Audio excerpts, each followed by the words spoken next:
अस्सलाम वालेकुम। तो आज हम डिस्कस करेंगे स्ट्रक्चर ऑफ स्केलेटल मसल।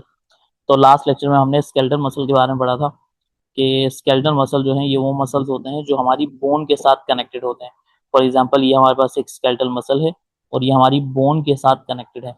और जब ये बोन के साथ कनेक्ट होते हैं तो एक टिश्यू के जरिए कनेक्ट होते हैं। इस टिश्यू को हम क्या कहते हैं? टेंडन। तो टेंडन वो कनेक्टिव टिश्यू है जो मसल को बोन के साथ कनेक्ट करता है। तो यहाँ पर हम इस स्केलेटल मसल का कंप्लीट स्ट्रक्चर डिस्कस करने वाले हैं।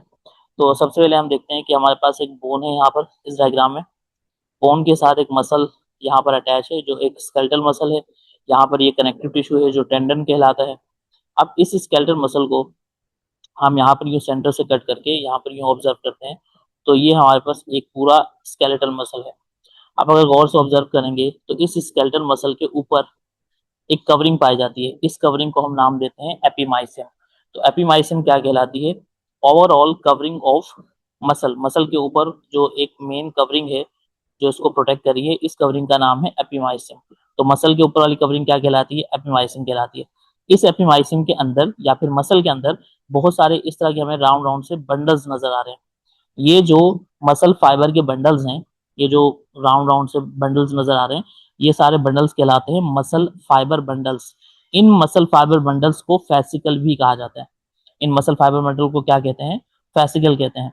तो हमें एपीमाइसिन के अंदर या हमें मसल के अंदर बहुत सारे फैसिकल्स देखने को मिलेंगे। बहुत सारे क्या देखने को मिलेंगे?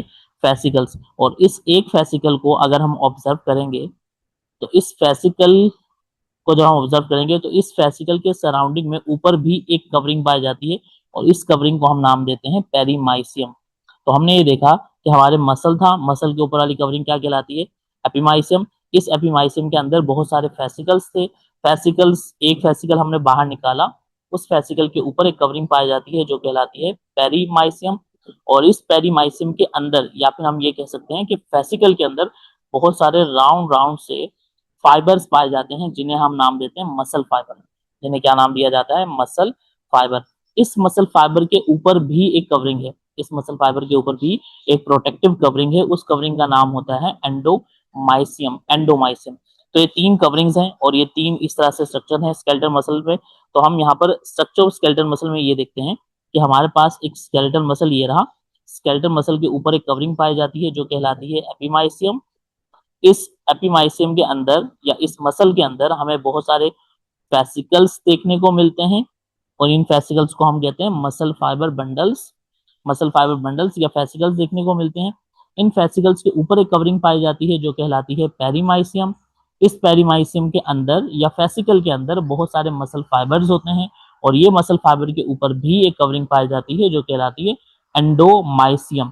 अच्छा, इस मसल फाइबर को दरअसल ये जो मसल फाइबर है, ये दरअसल मसल फाइबर एक स्केलेटल मसल का सेल है। ये क्या है? स्केलेटल मसल सेल है। अब क्योंकि ये सेल जो है राउंड नहीं है, ये सेल जो है फाइबर की तरह है, इसीलिए इसका नाम मसल फाइबर रखा गया है। तो इसे मसल फाइबर भी कह सकते हैं। अब हम इस मसल फाइबर को, इस मसल सेल को और डिटेल में यहाँ पर ऑब्जर्व करेंगे नीचे डायग्राम में। अच्छा, पहले हम यहाँ पर देख लेते हैं, ये हमारे पास है स्ट्रक्चर ऑफ स्केलेटल मसल। तो स्ट्रक्चर ऑफ स्केलेटल मसल हमने ये देखा कि जो स्केलेटल मसल है इनके ऊपर एक कवरिंग पाई जाती है। इस कवरिंग का नाम क्या है? एपीमाइसियम। इनसाइड एपीमाइसियम, एपीमाइसियम के अंदर हमें क्या देखने को मिलता है? मसल फाइबर बंडल्स देखने को मिलते हैं। मसल फाइबर बंडल्स देखने को मिलते हैं और इन मसल फाइबर बंडल्स को क्या कहा जाता है? फेसिकल्स कहा जाता है। अच्छा, तो कवरिंग अराउंड फेसिकल, फेसिकल के अराउंड फिर भी एक कवरिंग पाई जाती है। उस कवरिंग को हमने क्या नाम दिया था? पेरीमाइसियम, जो यहाँ डायग्राम में नजर आ रही है। फिर इस पेरीमाइसियम के अंदर हमें मसल फाइबर नजर आता है। ये रहा, इस पेरीमाइसियम के अंदर हमें बहुत सारे मसल फाइबर नजर आते हैं। इस मसल फाइबर को हम मसल सेल कहते हैं। Muscle fibre, muscle cell. और इस कवरिंग को मसल फाइबर और सेल, मसल फाइबर या मसल सेल के ऊपर जो कवरिंग पाई जाती है उसे कहा जाता है एंडोमाइसियम। तो ये हमने यहाँ पर इसका स्ट्रक्चर को ऑब्जर्व किया है। अब क्योंकि हमारे पास ये जो मसल सेल है और मसल फाइबर है, ये एक माइक्रोस्कोपिक स्ट्रक्चर है, बहुत छोटा स्ट्रक्चर है। तो इस स्ट्रक्चर को ऑब्जर्व करने के लिए हम हेडिंग लगाते हैं यहाँ पर ultra structure of muscle fibre. अब मसल फाइबर का हम अल्ट्रा स्ट्रक्चर ऑब्जर्व करेंगे। इसे माइक्रोस्कोप में जब हम देखेंगे तो इसमें हमें क्या क्या चीजें नजर आएंगी वो हम यहाँ पर डिस्कस करेंगे। तो जैसे हमने बात की थी कि मसल फाइबर के ऊपर या मसल सेल के ऊपर एक कवरिंग पाई जाती है। उस कवरिंग को हमने क्या नाम दिया था? एंडोमाइसियम। अगर हम इस एंडोमाइसियम को हटा दें ये हमने यहाँ से कट करके ये पूरे सेल को यहाँ पर ड्रॉ किया है, ये रहा, ये मसल फाइबर है। अच्छा, मसल फाइबर को अगर हम देखते हैं तो मसल फाइबर के ऊपर एक कवरिंग थी जिसका नाम था एंडोमाइसियम, ये वो कवरिंग है। अगर इस कवरिंग को हटा दें, इस एंडोमाइसियम को हटा दें, अब बच जाएगा मसल सेल। अब सेल की क्योंकि जो आउटर कवरिंग होती है, सेल की जो आउटर मेम्ब्रेन होती है, क्योंकि ये हमारे पास एनिमल सेल है, एनिमल सेल में सबसे बाहर वाली कवरिंग क्या कहलाती है? Cell membrane. क्या कहलाती है? सेल मेम्ब्रेन कहलाती है।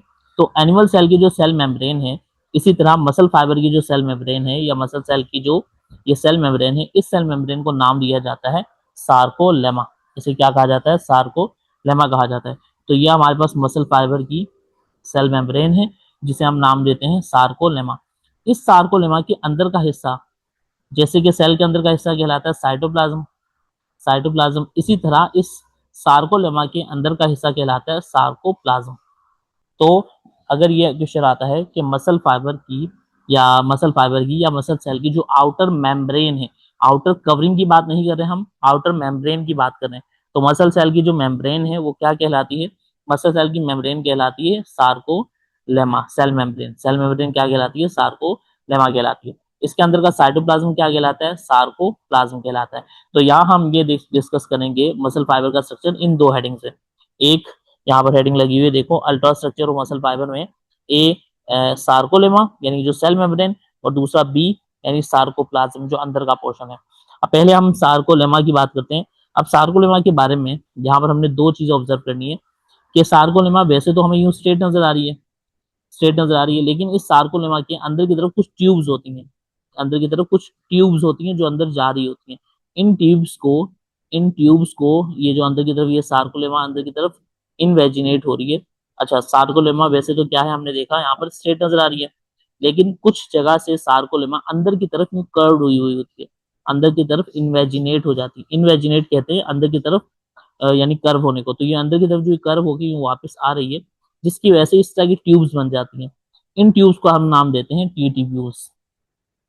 तो सार्कोलेमा के बारे में एक चीज जो आपने याद रखनी है वो ये है कि सार्कोलेमा के ऊपर बहुत सारी इनवेजिनेशंस पाई जाती हैं, इनवेजिनेशंस पाई जाती हैं। इन इनवेजिनेशंस को, इन फोल्डिंग्स को हम नाम देते हैं टी टिब्यूल्स। इन्हें क्या कहा जाता है? T tubules. अब टी टिब्यूल्स का काम क्या है, अभी हम डिस्कस करते हैं। अब टी टिब्यूल्स के अलावा पहली बात तो मैंने कही थी कि सार्कोलेमा के बारे में दो चीजें याद रखनी है। एक तो है ये कि टी टिब्यूल्स यहाँ पाए जाते हैं बहुत सारे, जो दरअसल हैं क्या? सार्कोलेमा की इनवेजिनेशंस हैं या इनफोल्डिंग्स हैं। अच्छा, इसके अलावा यहाँ पर एक पॉइंट पाया जाता है मसल सार्कोलेमा के ऊपर एक पॉइंट पाया जाता है। इस पॉइंट को हम कहते हैं न्यूरोमस्कुलर जंक्शन। ये वो पॉइंट है जहां पर न्यूरॉन आकर सिग्नल ड्रॉप करेगा। अब ये जो हमारे पास येलो कलर का नजर आ रहा है, ये है हमारा एक मोटर न्यूरॉन। अब मोटर न्यूरॉन वो न्यूरॉन्स होते हैं जो ब्रेन से या सेंट्रल नर्वस सिस्टम से सिग्नल लेकर आते हैं, और सिग्नल लेकर आगे मसल को सिग्नल देंगे कि मसल ने, पूरा हमारा जो स्केलेटल मसल है इसने कॉन्ट्रैक्ट होना है, रिलैक्स होना है, तो इसका सिग्नल यहाँ से आएगा। तो मोटर न्यूरॉन्स वो न्यूरॉन्स हैं जो सिग्नल लेकर आते हैं। कहाँ से लेकर आते हैं? सीएनएस से, सेंट्रल नर्वस सिस्टम से, यानी ब्रेन और स्पाइनल कॉर्ड से सिग्नल लेकर आते हैं, और लेकर आके कहाँ ट्रांसफर करेंगे? इस सार्कोलेमा के ऊपर ट्रांसफर करेंगे। लेकिन सार्कोलेमा पे यहाँ यहाँ यहाँ या दूसरी जगह पे सिग्नल ट्रांसफर नहीं होगा, ये ट्रांसफर कहाँ पर होगा? इस पॉइंट पर होगा। इस पॉइंट को हम क्या कहते हैं? न्यूरो मस्कुलर जंक्शन, यानी न्यूरॉन और मसल के दरमियान का जंक्शन, जहां पर न्यूरॉन और मसल आपस में कनेक्ट होगा। अब मोटर न्यूरॉन का, ये हमारे पास वो न्यूरॉन है जो सिग्नल लेकर आता है। इस मोटर न्यूरॉन का ये जो एंड वाला पार्ट है, जो सिग्नल आगे ड्रॉप करेगा, जो सिग्नल आगे ट्रांसफर करेगा, इस पार्ट को हम कहते हैं एक्सॉन टर्मिनल। तो न्यूरॉन का वो जो एंड वाला पार्ट होता है जो सिग्नल आगे ट्रांसफर करता है, ब्रेन से सिग्नल आया, सिग्नल पहले पहुंचेगा यहाँ पर एक्सॉन टर्मिनल के पास। अब एक्सॉन टर्मिनल वो पार्ट है जो सिग्नल को आगे ट्रांसफर करेगा। किसे देगा सिग्नल? सार्कोलेमा को। अच्छा, अब ये सार्कोलेमा से सिग्नल ट्रैवल करते करते जाते हैं इन टी ट्यूब्यूल्स में, क्योंकि ये जो सिग्नल आया है इस सिग्नल का काम सिर्फ सार्कोलेमा पे नहीं है, इस सिग्नल को अंदर सार्कोप्लाज्म तक पहुंचाना है। तो सार्कोप्लाज्म तक सिग्नल को, इलेक्ट्रिकल सिग्नल को अंदर तक ट्रांसफर करने के लिए ये टी ट्यूब्यूल्स पाए जाते हैं। तो अभी हम बात कर रहे थे कि जो टी ट्यूब्यूल्स हैं इनका फंक्शन क्या है। तो टी ट्यूब्यूल्स का फंक्शन ये है कि जब एक electrical impulse, nerve impulse, electrical signal जब मोटर न्यूरॉन के जरिए सार्कोलेमा पर आएगा, तो उस सिग्नल को टी ट्यूब्यूल्स के जरिए अंदर तक पहुंचाया जाएगा। अच्छा, यहाँ पर हमने अल्ट्रा स्ट्रक्चर की बात की थी यहाँ पर, तो अल्ट्रा स्ट्रक्चर मसल फाइबर में जो फर्स्ट हमारे पास हमने कहा था दो चीजों को हम डिस्कस करेंगे, number one sarcolemma and number two is sarcoplasm. तो सबसे पहले हमने सार्कोलेमा के बारे में ये देखा कि sarcolemma is the cell membrane of muscle fibre. Muscle fibre की जो सेल मेम्ब्रेन है उसे हम नाम देते हैं sarcolemma. It contains T tubules, इसमें टी ट्यूब्यूल्स होते हैं, यानी जो इन्वेजिनेशन होती है सार्कोलेमा की, इन्हें ट्रांसवर्स ट्यूब्यूल्स कहा जाता है। ट्रांसवर्स ट्यूब्यूल्स और टी ट्यूब्यूल्स ये दरअसल क्या है, इन्वेजिनेशन है। किसकी इन्वेजिनेशन है, सार्कोलेमा की। अच्छा, इसके अलावा यहाँ पर एक पॉइंट है जिसे हमने नाम दिया था एनएमजे, यानी न्यूरो मस्कुलर जंक्शन, जहां पर मोटर न्यूरॉन आकर सिग्नल ड्रॉप करता है। और मोटर न्यूरॉन का कौन सा पार्ट सिग्नल आगे ड्रॉप करता है, एक्सोन टर्मिनल वाला पार्ट आगे सिग्नल ड्रॉप करता है। अच्छा, इसी पार्ट को क्योंकि यहाँ पर एक प्लेट लाइक स्ट्रक्चर बन जाता है तो इसे हम मोटर एंड प्लेट भी कहते हैं। इस पार्ट को हम क्या कहते हैं, मोटर एंड प्लेट। तो न्यूरोमस्कुलर जंक्शन और मोटर एंड प्लेट वो पार्ट है जहां पर न्यूरॉन आकर सिग्नल ड्रॉप करेगा। एनएमजे और एमईपी यानी मोटर एंड प्लेट वो पार्ट है जहां पर सिग्नल आकर ड्रॉप होगा, सार्कोलेमा का वो पार्ट। अच्छा, तो ये हमने बात कर ली सार्कोलेमा की। सार्कोलेमा के बारे में हमने दो चीजें देखी, टी ट्यूब्यूल्स एंड एनएमजे। अच्छा, अब अंदर का जो पोर्शन था उसे हमने नाम दिया था सार्कोप्लाज्म। उसे हमने क्या नाम दिया था, सार्कोप्लाज्म नाम दिया था साइटोप्लाज्म को। अब जो सार्कोप्लाज्म है यहाँ पर बहुत सारी चीजें होंगी, उनमें से हमारे पास जो मेन कंपोनेंट है, मेन स्ट्रक्चरल कंपोनेंट है वो कहलाता है मायोफिब्रिल। जिस तरह कि हमने ऊपर डिस्कस किया था कि हमारे पास मसल मसल के अंदर बहुत सारे क्या पाए जाते हैं, मसल फाइबर बंडल्स, जिन्हें हम नाम देते हैं फेसिकल। और इन फेसिकल्स के अंदर हमें क्या देखने को मिलते हैं, मसल फाइबर या मसल सेल। और इस मसल सेल के अंदर का पोर्शन क्या कहलाता है, सार्कोप्लाज्म। इस सार्कोप्लाज्म के अंदर भी लॉन्ग लॉन्ग ट्यूब्स होंगी यहाँ पर। ये जो लंबी लंबी ट्यूब्स हैं, ये जो फाइबर्स हैं, इन्हें नाम दिया जाता है मायोफिब्रिल्स। इन्हें क्या कहते हैं, मायोफिब्रिल्स कहते हैं। तो मायोफिब्रिल्स कहाँ मौजूद है, सार्कोप्लाज्म के अंदर मौजूद है। तो सार्कोप्लाज्म के अंदर इस तरह की लॉन्ग लॉन्ग सी ट्यूब्स मौजूद है जिसे मायोफिब्रिल कहा जाता है। अब ये वाला जो मायोफिब्रिल है ये हमने यहाँ पर पूरा ड्रॉ नहीं किया क्योंकि मायोफिब्रिल के आसपास दूसरे भी स्ट्रक्चर्स होते हैं, लेकिन ये वाला मायोफिब्रिल पूरा ड्रॉ किया हुआ है। अब इस मायोफिब्रिल को अगर गौर से देखते हैं, ये हमारे पास एक पूरा मायोफिब्रिल है। इस मायोफिब्रिल के अंदर ये जो मायोफिब्रिल है ये दरअसल दो तरह के प्रोटीन से मिलकर बना है। एक यहाँ पर इस तरह का ये जो साइड वे प्रोटीन्स हैं, ये लॉन्ग लॉन्ग से फाइब्रस प्रोटीन है, इन्हें हम कहते हैं एक्टिन प्रोटीन। ये कहलाते हैं थिन फिलामेंट। अगर हम ये कह सकते हैं कि सार्कोप्लाज्म के अंदर लॉन्ग से फाइबर्स होते हैं जिन्हें हम कहते हैं मायोफिब्रिल्स। ये मायोफिब्रिल मिलके बने होते हैं लंबे लंबे फिलामेंट से, इस तरह के लेंदी लेंदी जो फिलामेंट्स होते हैं इनसे मिलके बने होते हैं। ये जो फिलामेंट्स हैं ये कहलाते हैं मायोफिलामेंट्स। क्या कहलाते हैं, मायोफिलामेंट्स। अभी मायोफिलामेंट्स एक नहीं है, दो तरह के हैं। कुछ मायोफिलामेंट्स थिन है, ये जो साइड पर है ये थिन मायोफिलामेंट्स है। और ये सेंटर वाला है ये थिक मायोफिलामेंट है। जिस तरह के थोड़ा आगे हम देखते हैं, यहाँ पर आगे भी ये थिन फिलामेंट है और सेंटर में क्या मौजूद है, ये थिक फिलामेंट मौजूद है, ये सेंटर वाला। तो ये जो थिन फिलामेंट है इसका डायमीटर होता है तकरीबन 7 to 8 नैनोमीटर, इसलिए थिन है। और थिक फिलामेंट का इस वाले का थिक फिलामेंट का जो डायमीटर होता है वो होता है 16 नैनोमीटर। कितना होता है, 16 नैनोमीटर। तो यहाँ पे देखो लिखा हुआ है कि जो थिन फिलामेंट है ये मिलकर बना होता है मेनली एक्टिन प्रोटीन से। थिन फिलामेंट कुछ इस तरह का नजर आता है, आगे हम इनका स्ट्रक्चर भी डिस्कस करेंगे। लेकिन यहाँ पर सिर्फ ये बात याद रखनी है कि हमारे पास सार्कोप्लाज्म में एक मेन स्ट्रक्चरल कंपोनेंट है जिसे कहा जाता है मायोफिब्रिल। इस मायोफिब्रिल ये जो मायोफिब्रिल है ये मिलके बना होता है मायोफिलामेंट से। मायोफिलामेंट दो तरह के होते हैं, एक मायोफिलामेंट जो कहलाते हैं थिन मायोफिलामेंट जो बारीक होते हैं, और एक कहलाते हैं थिक मायोफिलामेंट जो थिक होते हैं काफी। इनका थिक वाले का जो डायमीटर है वो 16 नैनोमीटर है, और थिन वाला का डायमीटर कितना है, तकरीबन 7 to 8 नैनोमीटर पाया जाता है। ये मायोसिन का डायमीटर यहाँ लिखा हुआ है और ये एक्टिन का। अच्छा, ये हमारे पास एक्टिन और मायोसिन क्या है। अभी जो थिन फिलामेंट है, थिन फिलामेंट मिलके बने होते हैं एक प्रोटीन से जिसका नाम है एक्टिन प्रोटीन। और थिक फिलामेंट जो है वो मिलके बने होते हैं एक प्रोटीन से जिसका नाम है मायोसिन प्रोटीन। तो हम ये कह सकते हैं कि जो मायोफिलामेंट्स है वो दो तरह के हैं, एक एक्टिन फिलामेंट है, दूसरा मायोसिन फिलामेंट है। या फिर एक थिन फिलामेंट है और दूसरा थिक फिलामेंट है। थिन वाले को हम एक्टिन फिलामेंट भी कह सकते हैं और थिक वाले को हम मायोसिन फिलामेंट भी कह सकते हैं। अब ये सारे जो फिलामेंट्स हैं, ये जो दोनों तरह के फिलामेंट्स हैं, ये दोनों मिलके मायोफिलामेंट्स कहलाते हैं।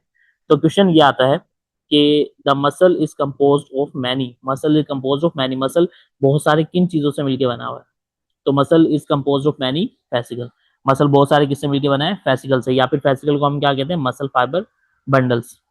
अच्छा, फिर हम बात करें फेसिकल। एक क्वेश्चन आता है कि fascicle is composed of many, fascicle बहुत सारे किससे मिलकर बना हुआ है, मसल फाइबर से और मसल सेल से मिलकर बना हुआ है।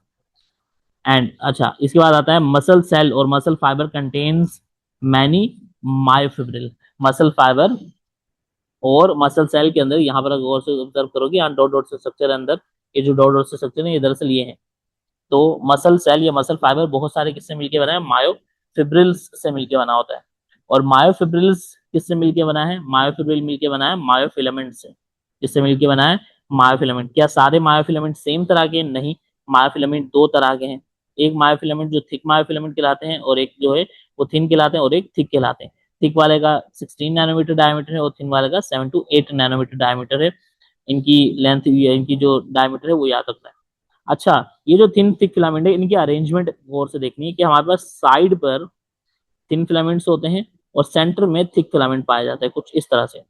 सेम इसी तरह फिर थोड़ी देर के बाद, थोड़ा आगे गैप के बाद, यहाँ पर फिर से थिन फिलामेंट होंगे और फिर उनके दरमियान में थिक फिलामेंट होगा।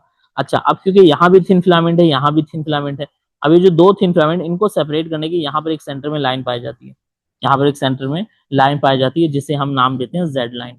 इसे क्या कहा जाता है, जेड लाइन कहा जाता है। जैसे जेड लाइन ये थिन फिलामेंट्स को सेपरेट करने वाली एक लाइन पाई जाती है, जिगजैग लाइन, इसे हम कहते हैं जेड लाइन। इसे क्या कहा जाता है, जेड लाइन। तो जेड लाइन वो लाइन है जो थिन फिलामेंट्स के दरमियान में पाई जाती है। अच्छा, इस जेड लाइन के इस तरफ वाला हिस्सा जो होगा वो कुछ इस तरह से होगा कि दो थिन फिलामेंट साइड पर होंगे, दो थिन फिलामेंट्स इस तरह साइड्स पर होंगे और सेंटर में थिक फिलामेंट होगा। इस जेड लाइन के राइट साइड पे भी इस तरह होगा कि थिन फिलामेंट साइड पर होंगे और सेंटर में थिक फिलामेंट होगा। इसी तरह की अरेंजमेंट होगी। तो ये जो दो जेड लाइन है, यहाँ पर एक जेड लाइन है, फॉर एग्जाम्पल एक जेड लाइन यहाँ भी होगी। तो ये जो दो जेड लाइन है, इनके दरमियान का जो डिस्टेंस होता है, जैसा कि यहाँ पर एक जेड लाइन ये रही, एक जेड लाइन ये रही, इन दोनों के दरमियान का जो डिस्टेंस है, इसे नाम दिया जाता है सार्कोमेर। इसे क्या नाम देते हैं, सार्कोमेर। तो सार्कोमेर जो है, सार्कोमेर दो जेड लाइन के दरमियानी डिस्टेंस को कहा जाता है। अब सार्कोमेर को हम कहते हैं कॉन्ट्रेक्टाइल यूनिट। सार्कोमेर को कॉन्ट्रेक्टाइल यूनिट कहा जाता है। क्यों कहा जाता है कॉन्ट्रेक्टाइल यूनिट, क्योंकि ये जो इलेक्ट्रिकल सिग्नल आएगा ना, हमें मसल को कॉन्ट्रैक्ट करवाना है, पूरे मसल को कॉन्ट्रैक्ट करना है, तो मसल में कॉन्ट्रैक्शन कहाँ देखने को मिलेगी, मसल के अंदर, फेसिकल के अंदर मौजूद, मसल फाइबर के अंदर मौजूद, मायोफिब्रिल्स के अंदर मौजूद जो मायोफिलामेंट्स हैं, वो जो मायोफिलामेंट्स की अरेंजमेंट है, यानी जिसे हम सार्कोमेर नाम दे रहे हैं, इस सार्कोमेर में होती है कॉन्ट्रैक्शन। तो सारी कॉन्ट्रैक्शन कहाँ होगी, इस सार्कोमेर में। ये जो सार्कोमेर है, ये इसका साइज जो है यहाँ से यहाँ तक है। जब मसल कॉन्ट्रैक्ट होगा तो इसका साइज शॉर्ट हो जाएगा, ये छोटा हो जाएगा, इतने साइज का हो जाएगा, जो पहले बड़े साइज का था। तो ये कॉन्ट्रैक्ट हो जाएगा, सार्कोमेर कॉन्ट्रैक्ट होगा। तो इसीलिए हम सार्कोमेर को क्या कहते हैं, कॉन्ट्रैक्टाइल यूनिट। जब ये वाला सार्कोमेर छोटा होगा तो ये वाला सार्कोमेर भी छोटा होगा। जब बहुत सारे सार्कोमेर छोटे होंगे तो मायोफिब्रिल का साइज रिड्यूस होगा, और मायोफिब्रिल का साइज रिड्यूस होगा यानी छोटा होगा, तो मसल फाइबर का साइज छोटा होगा, मसल फाइबर का छोटा होगा तो फेसिकल का, और फेसिकल के होने की वजह से मसल का भी साइज छोटा होगा। साइज छोटा होना मतलब मसल करीब आ जाएंगे, सिकुड़ जाएंगे। तो मसल में जो कॉन्ट्रेक्शन देखने को मिलती है वो सारी कॉन्ट्रेक्शन यहाँ पर होती है। कहाँ पर होती है, सार्कोमेर में। इसीलिए सार्कोमेर को हम नाम देते हैं कि sarcomere is the contractile unit of muscle fibre. Muscle fibre का जो कॉन्ट्रेक्टाइल यूनिट है उसे हम क्या नाम देते हैं, सार्कोमेर। अब यहाँ पर हम सार्कोप्लाज्म की बात कर रहे थे। सार्कोप्लाज्म का मेन जो कंपोनेंट था वो अभी हमने डिस्कस कर लिया। सार्कोप्लाज्म का मेन कंपोनेंट क्या था, मायोफिब्रिल्स। एक नहीं होते, बहुत सारे मायोफिब्रिल होते हैं, यहाँ नजर आ रहे हैं। उनमें से दो मायोफिब्रिल यहाँ पर हमने देखे हैं, एक मायोफिब्रिल ये रहा और एक मायोफिब्रिल ये रहा। इस वाले को, ऊपर वाले को हमने पूरा ड्रॉ नहीं किया, इस वाले को हमने यहाँ पर पूरा ड्रॉ कर दिया। अब ये जो मायोफिब्रिल है, मायोफिब्रिल दो तरह के प्रोटीन से मिलकर बना है, दो तरह के फिलामेंट्स से मिलकर बना है। एक थिन फिलामेंट्स है जो एक्टिन प्रोटीन से मिलकर बना है, और एक थिक फिलामेंट है जो मायोसिन प्रोटीन से मिलकर बना हुआ है। थिन फिलामेंट का 7 to 8 नैनोमीटर डायमीटर है और थिक वाले का 16 नैनोमीटर डायमीटर है। इन दोनों थिन और थिक फिलामेंट को मिलाकर हम मायोफिलामेंट्स कहते हैं। इन मायोफिलामेंट्स की अरेंजमेंट कुछ इस तरह से है कि साइड पर थिन फिलामेंट होते हैं, सेंटर में थिक फिलामेंट होता है, और जहां पर दो थिन फिलामेंट्स होते हैं उनको सेपरेट करने के लिए यहाँ पर जेड लाइन पाई जाती है। यहाँ पर भी जेड लाइन होगी, इसके आगे भी वही थिन फिलामेंट होंगे, फिर आगे थिक फिलामेंट होंगे। इस तरह की अरेंजमेंट होगी, यानी दो सार्कोमेर, एक सार्कोमेर ये रहा, एक सार्कोमेर ये रहा। तो दो सार्कोमेर को सेपरेट करने वाली जो लाइन होती है उसी को हम जेड लाइन नाम दे सकते हैं। तो जेड लाइन वो लाइन है जो दो सार्कोमेर को सेपरेट करती है, दो थिन फिलामेंट्स के दरमियान में पाई जाती है, और सार्कोमेर है क्या, सार्कोमेर कॉन्ट्रेक्टाइल यूनिट है जहां पर कॉन्ट्रेक्शन देखने को मिलेगी। सारी कॉन्ट्रेक्शन का प्रोसेस यहाँ होगा। अभी हम फर्दर आगे लेक्चर में डिस्कस करेंगे कि सार्कोमेर किस तरीके से कॉन्ट्रैक्ट होता है। और जब सार्कोमेर कॉन्ट्रैक्ट हो जाएगा तो पूरा मसल फाइबर मायोफिब्रिल कॉन्ट्रैक्ट हो जाएगा। और जब मायोफिब्रिल कॉन्ट्रैक्ट होगा तो मसल सेल या मसल फाइबर कॉन्ट्रैक्ट होगा, और मसल फाइबर कॉन्ट्रैक्ट होगा तो फैसिकल कॉन्ट्रैक्ट होगा, फैसिकल कॉन्ट्रैक्ट होगा तो मसल कॉन्ट्रैक्ट होगा। तो मसल में कॉन्ट्रैक्शन का जो मेन प्रोसेस है वो यहाँ पर होता है कॉन्ट्रैक्टाइल यूनिट वाली जगह पे, जिसे हम सार्कोमेर कहते हैं। इसी सार्कोमेर को हम फंक्शनल यूनिट भी कहते हैं स्केलेटल मसल का। स्केलेटल मसल का फंक्शनल यूनिट कौन कहलाता है, सार्कोमेर कहलाता है। अच्छा, इसके अलावा सार्कोप्लाज्म में और भी बहुत सारी चीजें हैं। और क्या है चीजें, एक तो हमारे पास ये जो हमने बात की थी टी ट्यूब्यूल्स, जो सार्कोलेमा का पार्ट, सार्कोलेमा की इन्वेजिनेशन थी। इस इन्वेजिनेशन के आसपास कुछ इस तरह के स्ट्रक्चर्स पाए जाते हैं, कुछ फोल्ड्स वगैरह पाए जाते हैं। इन फोल्ड्स को हम नाम देते हैं सार्कोप्लाज्मिक रेटिक्यूलम। ये दरअसल एंडोप्लाज्मिक रेटिक्यूलम है, और वो जो स्मूथ एंडोप्लाज्मिक रेटिक्यूलम में होते हैं ये वो वाले एंडोप्लाज्मिक रेटिक्यूलम है, स्मूथ एंडोप्लाज्मिक रेटिक्यूलम, क्योंकि उनके ऊपर राइबोसोम अटैच नहीं होगा। तो इन्हीं को हम नाम देते हैं सार्कोप्लाज्मिक रेटिकुलम। क्योंकि हमने मसल फाइबर की सेल मेम्ब्रेन को सेल मेम्ब्रेन नहीं कहा था, इसे हमने नाम दिया था सार्कोलेमा। मसल फाइबर के साइटोप्लाज्म को अपने साइटोप्लाज्म नाम नहीं दिया था, उसे हमने नाम दिया था सार्कोप्लाज्म।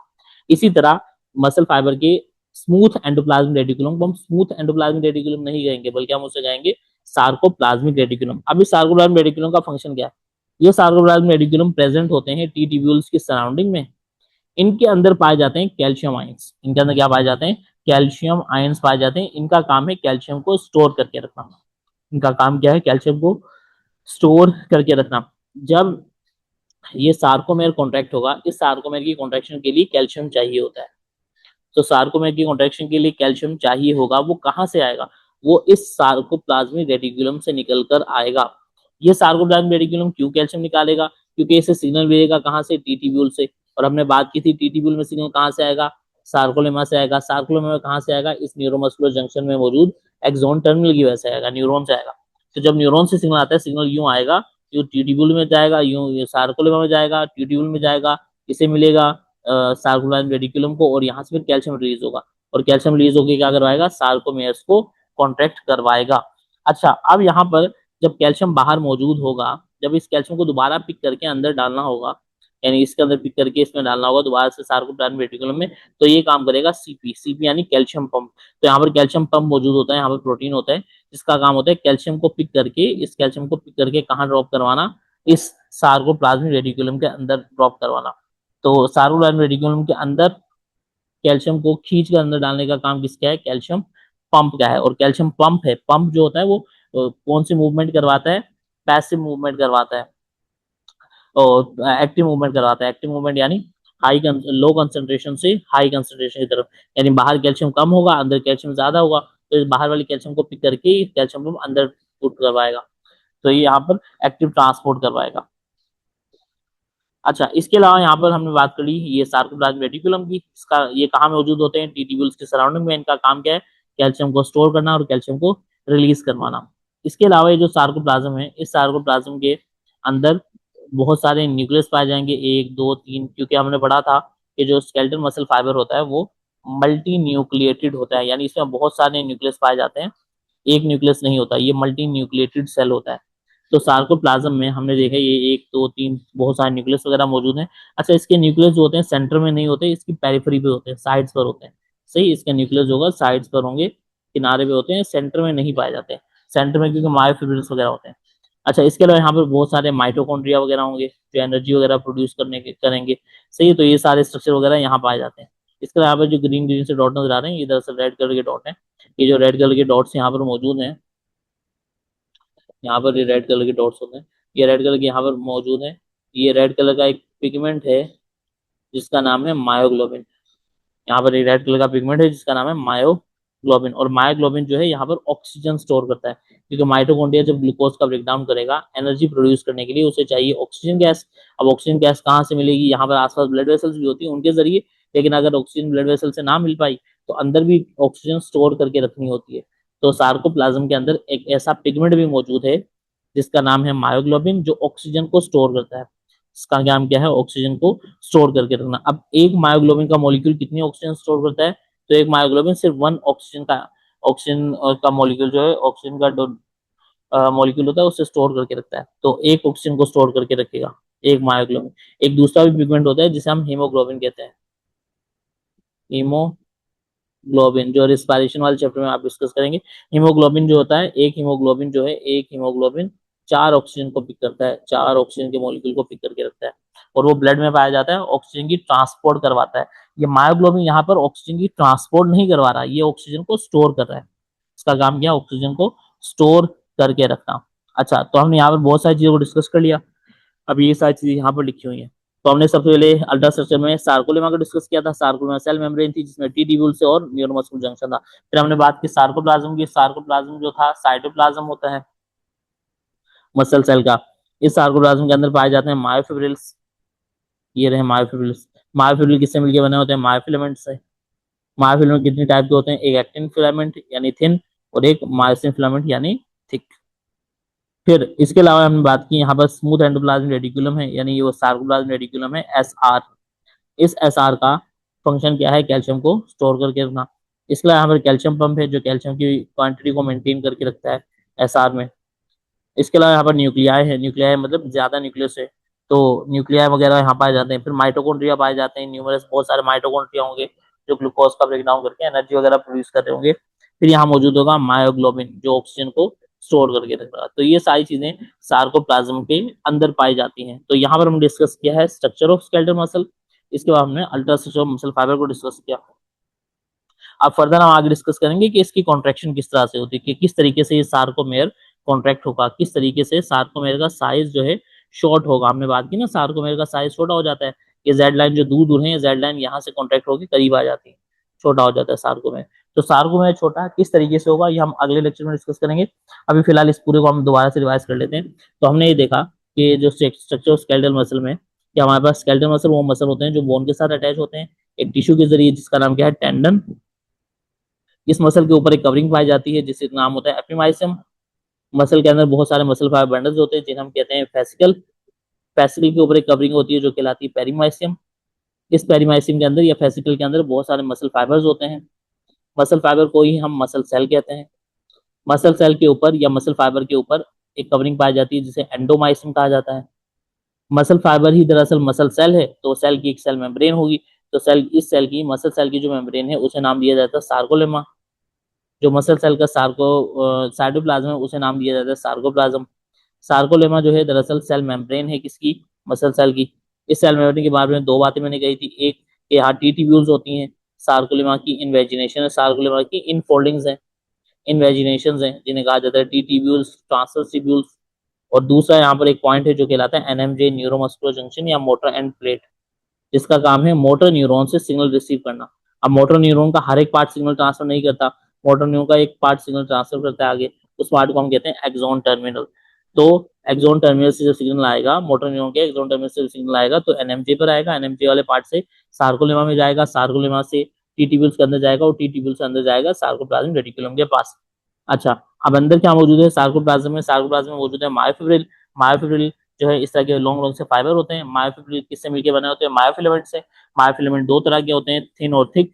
मायोफिलामेंट जो अभी हमने यहाँ देखिए, थिन वाला एक्टिन से मिलकर बना है, थिक वाला मायोसिन से मिलकर बना है। थिन वाले का डायमीटर 7 to 8 है, थिक वाले का डायमीटर 16 नैनोमीटर है। ये भी हमने यहाँ डिस्कस कर लिया। थिन और थिक की अरेंजमेंट कुछ इस तरह से होती है कि दो थिन होते हैं एक साथ, तो उसके दरमियान में एक जेड लाइन आ जाती है, और इस दूसरी तरफ राइट साइड और लेफ्ट साइड पे थिन फिलामेंट्स होते हैं इस तरह साइड में, और सेंटर में पाया जाता है थिक फिलामेंट। थिक फिलामेंट पाया जाता है यानी मायोसिन फिलामेंट पाया जाता है।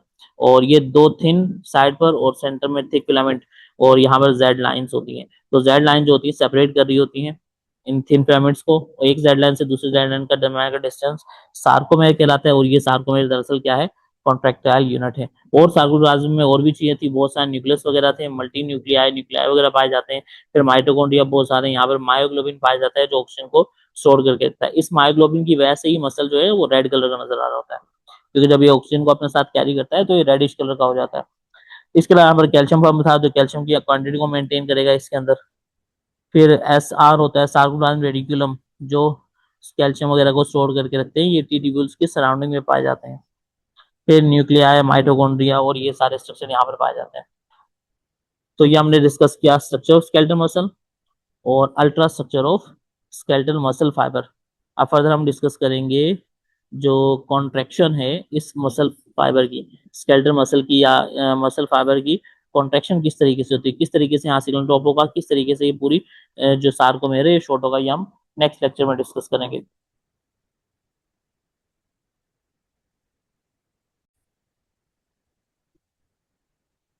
अस्सलाम वालेकुम। तो आज हम डिस्कस करना है कॉन्ट्रैक्शन ऑफ स्केलेटल मसल। तो अब हम यहाँ पर कॉन्ट्रैक्शन ऑफ स्केलेटल मसल को डिस्कस करेंगे कि लास्ट सेक्शन में हम डिस्कस किया था कि स्केलेटल मसल का स्ट्रक्चर क्या है, किस तरह का इसका स्ट्रक्चर होता है। अब इसके बाद हम यहाँ पर इसकी कॉन्ट्रैक्शन को डिस्कस करेंगे कि स्केलेटल मसल की कॉन्ट्रैक्शन किस तरीके से होती है, किस तरीके से स्केलेटल मसल के अंदर मौजूद जो सार्कोमेयर होते हैं वो शॉर्ट होते हैं, सार्कोमेयर किस तरीके से कॉन्ट्रैक्शन देखने को मिलती है।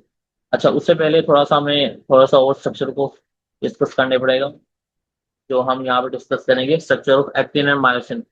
एक्टिन एंड मायोसिन यानी थिन और थिक फिलामेंट का स्ट्रक्चर डिस्कस करना पड़ेगा। तो हमने देखा था कि हमारे पास मसल के अंदर इस तरह के रीजन थे। ये रीजन क्या कहलाता है, यहाँ से यहाँ तक का रीजन जो कहलाता है सार्कोमेयर। तो इस तरह के रीजन थे जो क्या कहलाते हैं, सार्कोमेयर कहलाते हैं। अभी सार्कोमेयर में यहाँ पर साइड पर जो थिन फिलामेंट थे, साइड पर क्या थे, थिन फिलामेंट थे, पहले हम उनका स्ट्रक्चर डिस्कस करेंगे। और सेंटर में यहाँ पर थिक फिलामेंट था, फिर हम उसका स्ट्रक्चर डिस्कस करेंगे। अभी जो थिन फिलामेंट है, अगर ये थिन फिलामेंट है, इस थिन फिलामेंट को अगर हम जूम करके देखते हैं तो ये थिन फिलामेंट दरअसल ये एक सिंगल लाइन नहीं है, इस तरह के दो लाइंस हैं। अभी दो लाइन ही आपस में ये कॉइल्ड होती हैं। तो ये दरअसल दो फाइबर्स हैं जो आपस में क्या है, कॉइल्ड है। अच्छा, ये जो हमारे पास थिन फिलामेंट है, इस थिन फिलामेंट, ये जो थिन फिलामेंट है ये मेनली मिलके बना है किससे, एक्टिन से। किससे मिलके बना होता है, एक्टिन प्रोटीन से। अब एक्टिन प्रोटीन के एक छोटे छोटे गोल गोल से यूनिट होते हैं जिन्हें हम कहते हैं जी एक्टिन यानी ग्लोब्यूलर एक्टिन। तो ग्लोब्यूलर एक्टिन जो होते हैं ये जी एक्टिन कहलाते हैं इस तरह के। अब एक ग्लोब्यूलर एक्टिन ये रहा, दूसरा ये रहा, तीसरा ये रहा, चौथा ये रहा, पांचवा ये रहा, छठा ये रहा, इस तरह बहुत सारे जी एक्टिन आपस में मिलते हैं और फिर एक चेन बनती है। इस बड़ी सी एक चेन को हम कहते हैं एफ एक्टिन। इसे क्या कहा जाता है, एफ एक्टिन। और एफ एक्टिन की जब दो चेन्स आपस में कोइल होती हैं तब जाके बनता है एक पूरा थिन फिलामेंट। तब पूरा जाके क्या बनता है, एक थिन फिलामेंट। ये थिन फिलामेंट जो यहाँ से यहाँ तक का स्ट्रक्चर था, ये हमारे पास इस डायग्राम में जो यहाँ से यहाँ तक नजर आ रहा है, इसी को हमने जूम करके यहाँ पर बनाया है। तो हमारे पास हमने ये देखा कि जो थिन फिलामेंट है, थिन फिलामेंट किससे मिलकर बना है, एफ एक्टिन की दो चेन से मिलकर बना है। एफ एक्टिन की एक चेन ये और दूसरी चेन ये, दो चेन से मिलकर बना है। और एफ एक्टिन किससे मिलकर बने होते हैं, एफ एक्टिन मिलकर बने होते हैं गोल गोल से जी एक्टिन से बहुत सारे। तो जी एक्टिन आपस में कंबाइन होकर क्या बनाते हैं, एफ एक्टिन की एक चेन बनाते हैं, ये वाली चेन। फिर एफ एक्टिन की दूसरी चेन होती है और फिर आपस में एक दूसरे के नाम ट्विस्ट हो जाती है, फोल्ड हो जाती है। अच्छा, ये तो हमें देखने को मिलेगा थिन फिलामेंट के अंदर, एक्टिन, मेनली एक्टिन ही देखने को मिलेगा। लेकिन एक्टिन के साथ साथ यहाँ पर एक तीन प्रोटीन का कॉम्प्लेक्स भी होता है। इस तीन प्रोटीन के कॉम्प्लेक्स को हम कहते हैं ट्रोपोनिन। तो यहाँ पर एक तीन प्रोटीन का कॉम्प्लेक्स पाया जाता है जिसे क्या कहा जाता है, ट्रोपोनिन कहा जाता है। ट्रोपोनिन प्रोटीन भी यहाँ मौजूद होगा। तो क्या मौजूद होगा, हमने देखा कि थिन फिलामेंट किससे मिलकर बना होता है, एक्टिन से मिलकर बना होता है। दो एफ एक्टिन की चेन होती है उससे मिलकर बना होता है। इस एफ एक्टिन की चेन पे थोड़े थोड़े गैप के बाद, जिसका ये थोड़े गैप के बाद यहाँ पर तीन एक्टिन का प्रोटीन है, फिर थोड़े गैप के बाद फिर से तीन एक्टिन का होगा, फिर थोड़े गैप के बाद यहाँ पर तीन एक्टिन का, तीन प्रोटीन का एक कॉम्प्लेक्स होगा। इस तीन प्रोटीन के कॉम्प्लेक्स को हम कहते हैं ट्रोपोनिन। तो यहाँ पर ट्रोपोनिन मौजूद होगा। अच्छा, ये जो ट्रोपोनिन है इसके बारे में हम बात करते हैं आगे। ये जो ट्रोपोनिन है इसके तीन सब यूनिट हैं, ये तीन इसके यूनिट होंगे। अब ये तीन जो है, एक ये टीएन, एक कहलाते हैं टीएन आई, इसे हम कहते हैं टीएन आई, यानी टीएन का मतलब है ट्रोपोनिन और आई का मतलब है इनहिबिटर। तो ये इनहिबिटर ट्रोपोनिन है। एक होता है टीएनसी, ये वाला, ये टीएनसी कहलाता है। टीएनसी में टीएन जो है ट्रोपोनिन का है और सी जो है कैल्शियम के लिए है। और एक होता है टीएनटी, ये टीएनटी जो है टीएन से ट्रोपोनिन है और टी से यहाँ पर एक और तीसरा प्रोटीन है जो कहलाता है ट्रोपोमायोसिन। तीसरा मैं इसलिए कह रहा हूँ क्योंकि हमने देखा है कि थिन फिलामेंट में, थिन फिलामेंट, एक प्रोटीन तो यहाँ पर एक्टिन है, दूसरा क्या है, ट्रोपोनिन है, तीसरा जो है ये ट्रोपोमायोसिन है। अब ये ट्रोपोमायोसिन कहाँ है, पहले इनकी बात करते हैं फिर इन दोनों की बाद में बात करेंगे। अब ये जो तीसरा नीचे वाला हमारे पास ट्रोपोनिन था, ट्रोपोनिन के तीन कॉम्प्लेक्स थे, एक ये ऊपर वाला, ये दूसरा और ये तीसरा वाला। ये जो थर्ड ये वाला जो ट्रोपोनिन है, इस ट्रोपोनिन को हमने नाम दिया टीएनटी। इसे टीएनटी इसलिए दिया क्योंकि इसके साथ एक ये थ्रेड अटैच होती है, यूं आकर इससे अटैच हो रही होती है और ये थ्रेड यूं जाके पूरे इस एफ एक्टिन को कवर कर रही होती है। दो थ्रेड होती है। तो ये जो दो थ्रेड्स हैं जो एफ एक्टिन को कवर कर रही हैं, इन दो थ्रेड्स को हम कहते हैं ट्रोपोमायोसिन। तो हमारे पास थिन फिलामेंट में क्या मौजूद है, मेनली एक्टिन मौजूद है। इस एक्टिन के साथ साथ यहाँ पर ट्रोपोनिन का कॉम्प्लेक्स मौजूद है जिसके 3 सब यूनिट हैं। इसका जो नीचे वाला सब यूनिट है उसका नाम है टीएनटी। ये टीएनटी जो है ये ट्रोपोमायोसिन की थ्रेड के साथ अटैच होता है। ट्रोपोमायोसिन का जो धागा है थ्रेड लाइक प्रोटीन है। ट्रोपोमायोसिन के थ्रेड कितने होते हैं, 2 होते हैं, जो एक ऊपर वाली इसको कवर करेंगे और ये नीचे वाली को इस तरह कवर कर रहे होते हैं। अब ये कवर किसे कर रहे हैं, ये जो ट्रोपोमायोसिन है ये कवर किसे कर रहे हैं, ये कर रहे हैं जी एक्टिन के नीचे की तरफ, यहाँ पर नीचे और ऊपर की तरफ यहाँ पर कुछ एक जगह होती है जिसका नाम होता है मायोसिन बाइंडिंग साइट। एक खास जगह की यहाँ साइट होती है जहां पर ये मायोसिन का हेड ऊपर जाके जुड़ेगा। ये जो मायोसिन है, ये जो बीच वाला थिक फिलामेंट है, थिक फिलामेंट के ऊपर की तरफ यहाँ पर मायोसिन के हेड होते हैं। ये मायोसिन के हेड होते हैं। ये मायोसिन हेड जो है ऊपर जाकर किसी जगह अटैच होगा। अब ये जिस जगह पर जाकर अटैच होगा उस जगह को हम कहते हैं मायोसिन बाइंडिंग साइट, यानी मायोसिन जहां पर आकर बाइंड करेगा। तो ये मायोसिन बाइंडिंग साइट यहाँ मौजूद है। इस मायोसिन बाइंडिंग साइट को कवर किसने कर रखा है, ट्रोपोमायोसिन ने कर रखा है। तो ट्रोपोमायोसिन का फंक्शन क्या है, कवर्स द एमबीएस, यानी मायोसिन बाइंडिंग साइट को कवर करके रखना। तो ये हमारे पास प्रॉपर पूरा स्ट्रक्चर था किसका, थिन फिलामेंट का। थिन फिलामेंट के स्ट्रक्चर में हमने क्या देखा, थिन फिलामेंट के हमने स्ट्रक्चर में ये देखा कि थिन फिलामेंट मेनली किससे मिलकर बना हुआ है, 2 एफ एक्टिन की चेन से। एक एफ एक्टिन की चेन किससे मिलकर बनी होती है, बहुत सारे जी एक्टिन से। बहुत सारे जी एक्टिन आपस में जुड़ते हैं तो क्या बनता है, एक एफ एक्टिन की चेन। जब 2 एफ एक्टिन की चेन आपस में मिलती है तो क्या बनता है, पूरा एक थिन फिलामेंट बन जाता है। इस एफ एक्टिन की चेन में ऊपर नीचे यहाँ पर 3 प्रोटीन का कॉम्प्लेक्स होता है थोड़े थोड़े गैप के बाद। इस 3 प्रोटीन के कॉम्प्लेक्स को हम कहते हैं ट्रोपोनिन। ट्रोपोनिन में टीएन आई जो होता है, एक एक होता है टीएनसी कैल्शियम के लिए, और एक होता है टीएनटी जहां पर ट्रोपोमायोसिन की थ्रेड आकर अटैच होती है। अब ट्रोपोमायोसिन की थ्रेड क्या है, यहाँ पर एक और थ्रेड पाई जाती है, इस तरह की 2 थ्रेड्स पाई जाती हैं जो ट्रोपोमायोसिन की थ्रेड पाई जाती है। इनका काम होता है एमबीएस को कवर करके रखना। एमबीएस यानी जो जी एक्टिन के नीचे की तरफ यहाँ पर मौजूद है, ग्रीन वाली की जो जगह है जिसे हम कहते हैं मायोसिन बाइंडिंग साइट, जहां पर आकर मायोसिन बाइंड करेगा। इस जगह को कवर करना किसका काम है, ट्रोपोमायोसिन के थ्रेड का काम है। ट्रोपोमायोसिन थ्रेड इसे कवर करके रखती है जब मसल रिलैक्स होता है। सही, जब मसल रिलैक्स होता है उस टाइम पर, जब मसल रिलैक्स होता है उस टाइम पर ट्रोपोमायोसिन इस मायोसिन बाइंडिंग साइट को कवर करके रखता है। जब मसल कॉन्टैक्ट होगा, जब ये ट्रोपोमायोसिन यहाँ से हट जाता है, आगे हम पढ़ेंगे किस तरीके से हटेगा। अच्छा, टीएनआई जो यहाँ पर है, टीएनआई ये एज अ इनहिबिटर काम करता है।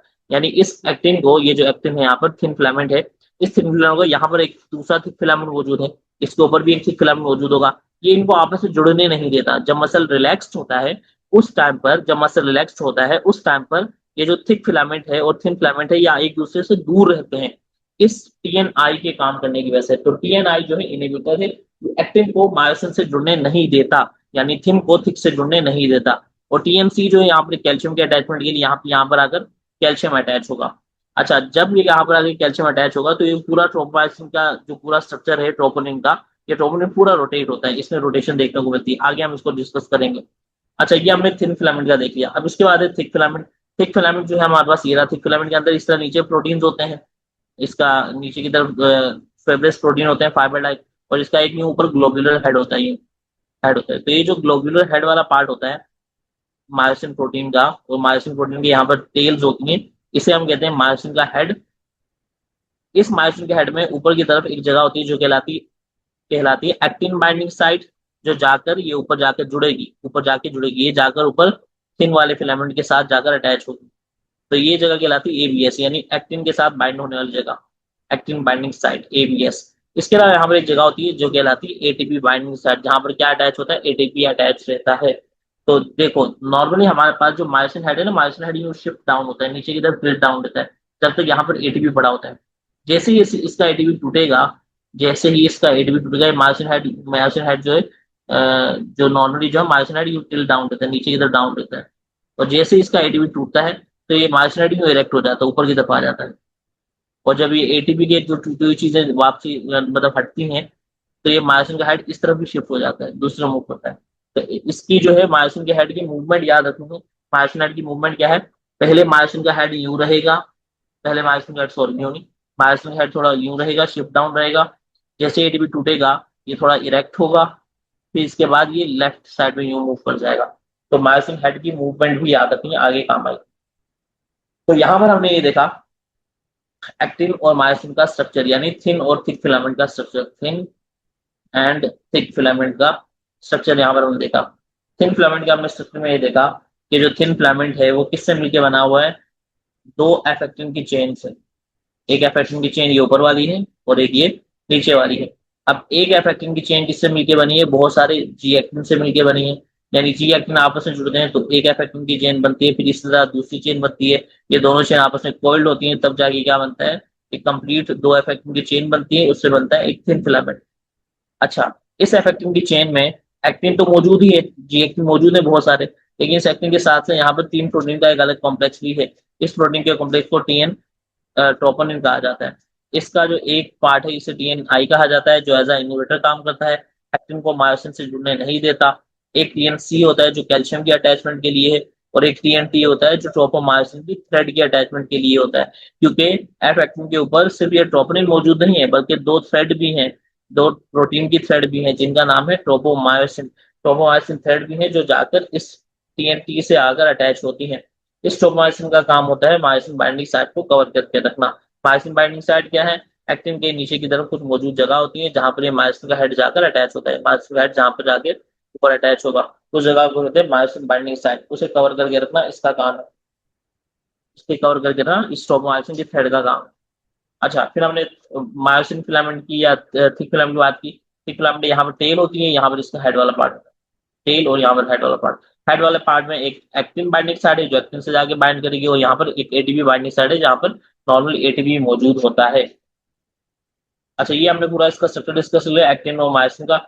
अब यहाँ पर हम इसकी कॉन्ट्रेक्शन डिस्कस करते हैं कि स्केलेटल मसल कॉन्ट्रैक्ट किस तरह से होता है। अच्छा, हमने ये देखना है कि जब स्केलेटल मसल कॉन्ट्रैक्ट होगा, स्केलेटल मसल कॉन्ट्रैक्शन का मैकेनिज्म हमने देखना है। तो हमने बात की थी पहले कि स्केलेटल मसल में बहुत सारे कॉन्ट्रेक्टाइल यूनिट पाए जाते हैं जिन्हें हमने नाम दिया था सार्कोमेयर। में क्या कहा जाता है, सार्कोमेयर कहा जाता है। इस सार्कोमेयर के साइड पर यहाँ पर मौजूद होते हैं थिन फिलामेंट, सेंटर में मौजूद होता है थिक फिलामेंट। सार्कोमेयर के साइड में मौजूद होती हैं जेड लाइंस। सार्कोमेयर के साइड पे क्या होती हैं, जेड लाइंस होती हैं। सार्कोमेयर में साइड पर मौजूद होते हैं थिन फिलामेंट, और यहाँ पर मौजूद होता है थिक फिलामेंट। और ये थिक फिलामेंट के अभी हमने ऊपर बात की, यहाँ पर मायोसिन के हेड होते हैं, और यहाँ पर वही थिक फिलामेंट थिन फिलामेंट है, यानी वो हमारे पास एक्टिन है बहुत सारे, जो हमें ऊपर हम डिस्कस किया स्ट्रक्चर। अब होता ये है कि जब मसल कॉन्ट्रैक्ट होगा, मसल कॉन्ट्रैक्ट होगा, अच्छा इस जो हमारे पास सार्कोमेयर है, इस सार्कोमेयर के सेंटर में, या हम ये कह सकते हैं कि जो हमारे पास थिक फिलामेंट है इसके सेंटर में यहाँ पर एक लाइन पाई जाती है जो कहलाती है एम लाइन। क्या कहलाती है, एम लाइन, मिडिल लाइन कहलाती है। तो ये हमारे पास मसल है रिलैक्स, जब सार्कोमेयर कुछ इस तरह का नजर आएगा। जब मसल कॉन्ट्रैक्ट होगा, जब उसे कैल्शियम मिलेगा, हमने बात की थी कैल्शियम जरूरी होता है मसल कॉन्ट्रैक्शन के लिए। जब कैल्शियम मिलेगा सार्कोमेयर को, तो सार्कोमेयर की जो दो जेड लाइन है ये खिस के यहाँ पर, यानी ये अंदर की तरफ मूव कर जाएंगी, यहाँ से अंदर की तरफ मूव कर जाएंगी। दरअसल लाइन अंदर मूव नहीं करेंगी, ये जो थिन फिलामेंट है, थिन फिलामेंट है, ये थिन फिलामेंट यहाँ से स्लाइड करके अंदर की तरफ आ जाएगा। जब थिन फिलामेंट स्लाइड करके करीब आ गया तो जेड लाइन एक दूसरे के करीब आ गई। जेड लाइन करीब आ गई तो सार्कोमेयर क्या हो गया, शॉर्ट हो गया।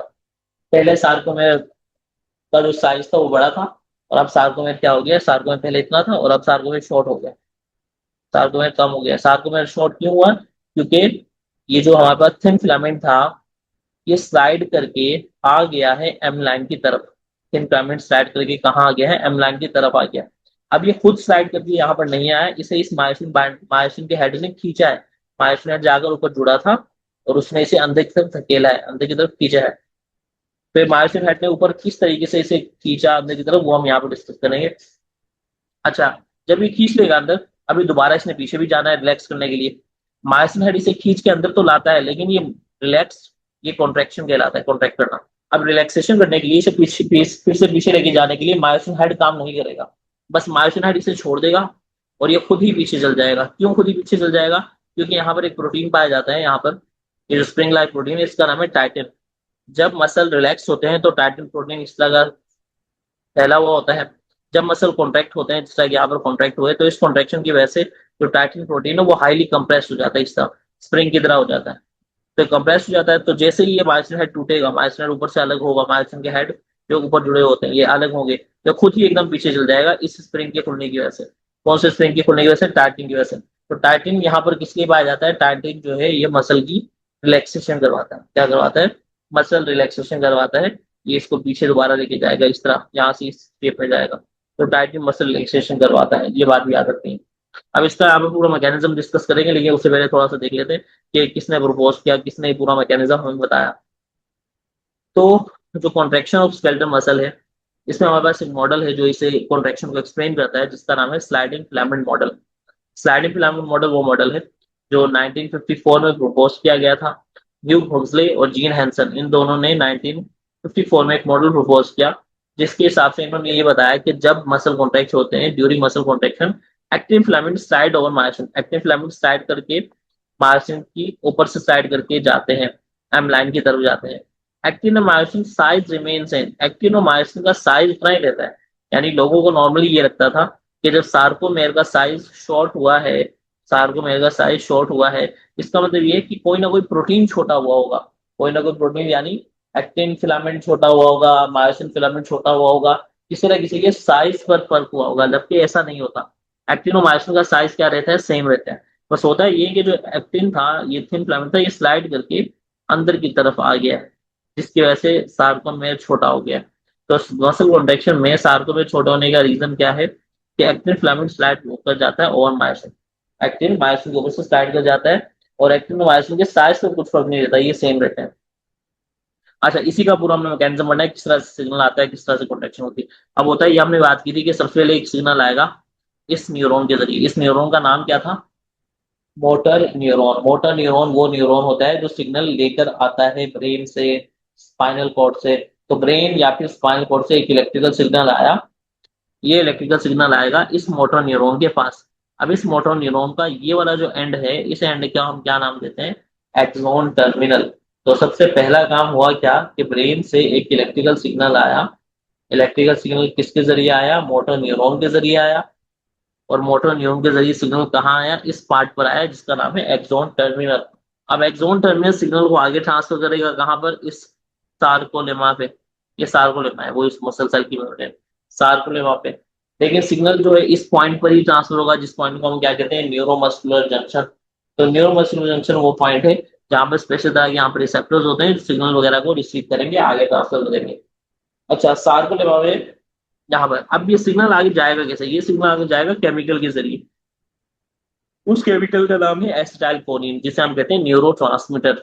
न्यूरो ट्रांसमीटर वो केमिकल्स होते हैं, एंटी लिखा हुआ है, न्यूरो ट्रांसमीटर्स एंटी वो केमिकल्स होते हैं जिनका काम होता है न्यूरॉन से सिग्नल को आगे ट्रांसफर करवाना।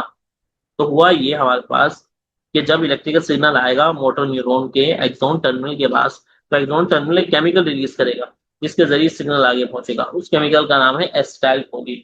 तो एसिटाइल कोलिन वो केमिकल है, वो न्यूरो ट्रांसमीटर है जो न्यूरॉन से सिग्नल को ट्रांसफर करवाएगा, केमिकल के जरिए सिग्नल आगे जाएगा और इस सार्कोलेमा को मिलेगा। तो सबसे पहला काम मोटर न्यूरॉन तक सिग्नल आना, मोटर न्यूरॉन के सिग्नल एक्सॉन टर्मिनल तक आना। दूसरा काम एक्सॉन टर्मिनल से एसिटाइल कोलिन का रिलीज होना। तीसरा काम इस एसिटाइल कोलिन की वजह से इस सार्कोलेमा का डीपोलराइज हो जाना। डीपोलराइज हम कहते हैं उस जगह को जहां पर सिग्नल पहुंच चुका हो, जहां पर इलेक्ट्रिकल सिग्नल पहुंच चुका हो। तो ये सिग्नल, ये एसिटाइल कोलिन की वजह से, न्यूरोट्रांसमीटर की वजह से सार्कोलेमा की डीपोलराइजेशन हुई, सार्कोलेमा को सिग्नल मिल गया। जब सार्कोलेमा को सिग्नल मिला तो टी ट्यूब्यूल्स को, ट्रांसमिट ट्यूब्यूल जो थी उन्हें भी सिग्नल मिला। और जब टी ट्यूब्यूल्स को सिग्नल मिला तो उससे सिग्नल मिला सार्कोप्लाज्मिक रेटिकुलम को, और सार्कोप्लाज्मिक रेटिकुलम वो जो है कैल्शियम, और कैल्शियम बाहर रिलीज हो गया। कहाँ रिलीज हो गया? सार्कोप्लाज्म में आ गया। अब ये कैल्शियम बाहर आके क्या करेगा? अब ये जो कैल्शियम बाहर आया है, ये कैल्शियम को बाहर निकालने के लिए सारा काम किया गया था। कैल्शियम कहाँ से बाहर आया है? सार्कोप्लाज्मिक रेटिकुलम से। कैल्शियम कैल्शियम सार्कोप्लाज्मिक रेटिकुलम से क्यों बाहर आया? क्योंकि सार्कोप्लाज्मिक रेटिकुलम को सिग्नल मिला। किससे सिग्नल मिला?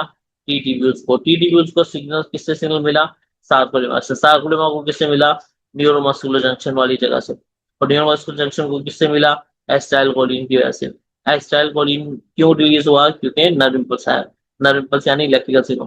तो नर्व इम्पल्स के आने की वजह से एसिटाइल कोलिन रिलीज होगा एक्सोन टर्मिनल से।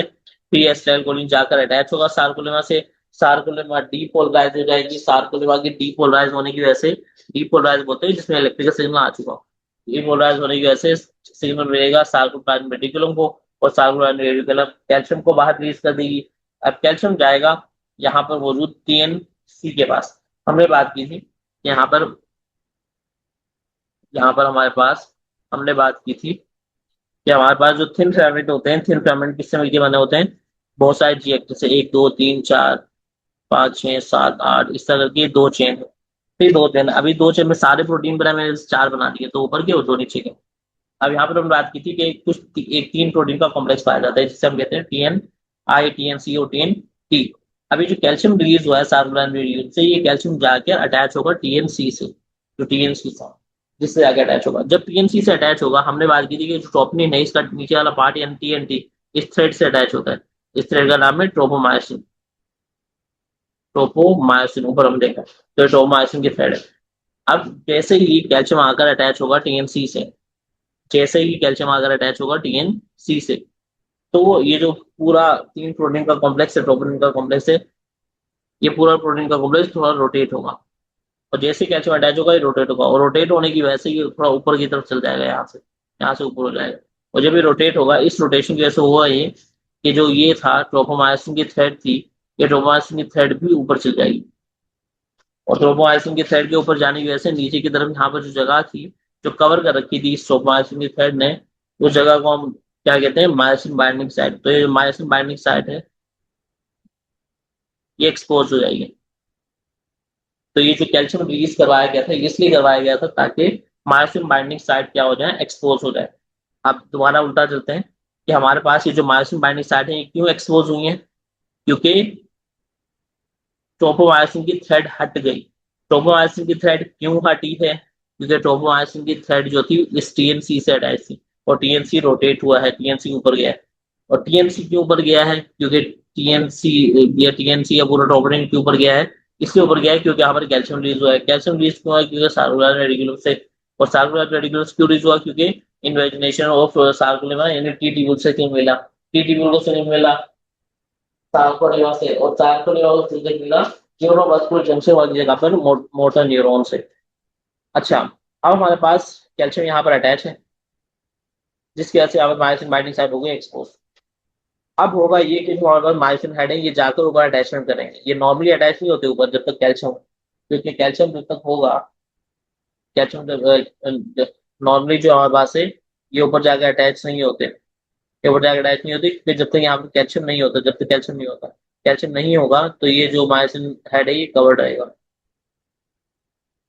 तो मायोसिन के हेड के ऊपर ये जो ऊपर जाके अटैच नहीं हो पाएगा, क्योंकि एक्टिन जो है, एक्टिन का जो मायोसिन बाइंडिंग साइट है ये कवर्ड है। जब कैल्शियम आकर अटैच हुआ है, इसकी वजह से जो जो पूरी ट्रोपोमायोसिन की थ्रेड हटी है, ट्रोपोमायोसिन की थ्रेड हटने की वजह से यहाँ पर मायोसिन बाइंडिंग साइट एक्सपोज हुई। अब ये मायोसिन ऊपर झुक सकता है, लेकिन अब ये मायोसिन ऊपर नहीं जा रहा। क्यों नहीं जा रहा? जब ये सारा काम हो गया कैल्शियम के आने की वजह से, ये मायोसिन बाइंडिंग साइट एक्सपोज हो गई। अब हमारे पास जो मायोसिन हेड है, अब हमारे पास जो मायोसिन हेड है, हमने बात की इसके ऊपर मौजूद होता है एटीपी। उसके ऊपर हम मौजूद होता है एटीपी, जो एनर्जी करेंसी है।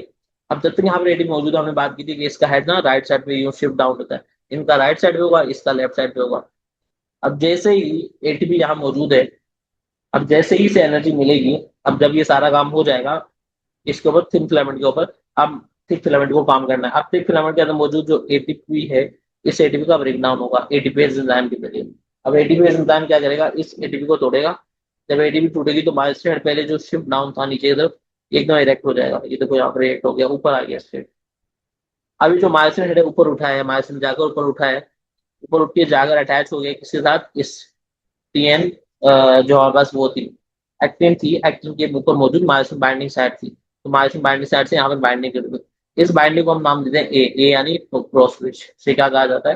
Cross bridge. तो क्रॉस ब्रिज क्या है? क्रॉस ब्रिज है मायोसिन हेड की, क्रॉस ब्रिज है मायोसिन हेड की, मायोसिन हेड का जाकर ऊपर अटैच हो जाना किसके साथ? एक्टिन के मायोसिन बाइंडिंग साइट के साथ। एक्टिन की मायोसिन बाइंडिंग साइट जो एक्सपोज हुई है, उसके साथ जाकर इस मायोसिन हेड का अटैच हो जाना, ये क्या कहलाता है? ए यानी क्रॉस ब्रिज कहलाता है। तो क्रॉस ब्रिज हो गया।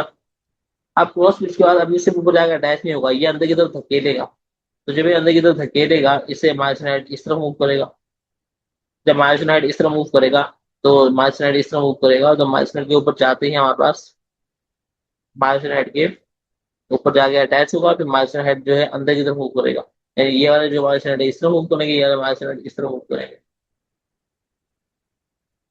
तो जैसे ही मायोसिन हेड अंदर की तरफ मूव करेगा तो ये जो पूरा एक्टिन है, एक्टिन भी इसके साथ अंदर स्लाइड कर जाएगा। ये जाकर ऊपर जुड़ा और इसने थोड़ा सा अंदर खींच दिया, सारा अंदर नहीं खींचा, पहले यहाँ तक था, अभी स्लाइड हुई यहाँ तक आ गया, थोड़ा सा आगे आ गया। तो जैसे ही ये जो हमारे पास, अच्छा एटीपी जब टूटेगा ना, एटीपी जब टूटेगा तो पीआई फॉस्फेट रिमूव हो जाएगा, जैसे फॉस्फेट रिमूव होगा तो एटीपी जो है अपनी ओरिजिनल शेप में जाएगा। और एटीपी हो रहा है, ये मायोसिन हेड, मायोसिन अपनी ओरिजिनल शेप, मायोसिन हेड जो हमारे पास इस तरफ शिफ्ट हो जाएगा एम लाइन की तरफ। तो जब मायोसिन है, मायोसिन जो है, मायोसिन हेड जब है एम लाइन की तरफ मूव करेगा तो ये एक्टिन को अपने साथ लेके जाएगा। इसे हम कहते हैं, उसको अंदर की तरफ धकेलना, इसे बी नाम दिया जाता है, इसे हम कहते हैं पावर स्ट्रोक। तो पावर स्ट्रोक होगी, तो जब पावर स्ट्रोक हो जाएगी तो मसल जो है कॉन्ट्रैक्ट होने लगेगा, मसल कॉन्ट्रैक्ट होने लगेगा। अभी एक बार से, एक बार जाके अटैच हुई, एक बार से पूरा जो थिक थिन फिलामेंट था वो एकदम यहाँ अंदर तक नहीं आएगा, थोड़ा सा अंदर आएगा। तो अब होगा ये, इसे न्यू एटीपी चाहिए, अच्छा एडीपी भी रिमूव हो जाएगा इस टाइम पर, और एक न्यू एटीपी आएगा। न्यू एटीपी आकर जो हमारे पास मायोसिन हेड है उससे जुड़ेगा, तो मायोसिन हेड दोबारा अपनी शेप में चल जाएगा। तो मायोसिन हेड जैसे अपनी दोबारा शेप में जाया, अब यहाँ पर क्रॉस ब्रिज टूट गया, क्रॉस ब्रिज जो बना था इनके दरमियान कनेक्शन, क्रॉस ब्रिज टूट गया। तो क्रॉस ब्रिज टूटा एटीपी की वजह से, न्यू एटीपी वजह से, तो क्रॉस ब्रिज के टूटते ही ये अपने ओरिजिनल शेप में चला गया, इसी शेप में। जब ये अपने इसी शेप में गया, अब ये फिर से इसे ऊपर उठना है ताकि दोबारा से फिर से कॉन्टैक्ट अंदर कर आ सके। तो फिर से अंदर कॉन्टैक्ट करवाने के लिए मसल को मायोसिन हेड फिर से उठेगा, जब ये मायोसिन हेड फिर से उठेगा तो इसको मौजूद जो एटीपी अभी भी अटैच हुआ है, एटीपी टूटेगा। ये जो एटीपी है, ये एटीपी जाएंगे तो एटीपी टूटेगा, फिर से दोबारा ऊपर उठेगा, फिर से जाके जो है फिर फिलामेंट को अटैच करेगा, इसको अंदर की तरफ खींचेगा। अब ये एक साथ थिन फिलामेंट को, पूरे थिन फिलामेंट को नहीं खींच सकता, पहले यहाँ से पकड़ के इतना होता है, इसे पकड़ के यहाँ तक लाएंगे, फिर इसको पकड़िए यहाँ तक लाएंगे, फिर इसको पकड़िए प्रॉपर अंदर तक लाएंगे। तो ये इस तरह से, इसका नाम है मायोसिन हेड का थिन फिलामेंट को अंदर की तरफ धकेलना।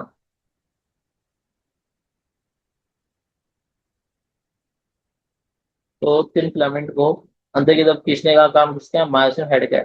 तो अब ये प्रोसेस के बार बार होगा, तो इसलिए इसे हम कहते हैं क्रॉस ब्रिज साइकिल, के बार बार कॉन्टैक्ट करके अंदर की तरफ खींचेगा, तब जाके जो है मसल अंदर की तरफ कॉन्टैक्ट होता रहेगा, मसल हाईली कॉन्टैक्ट हो जाएगा।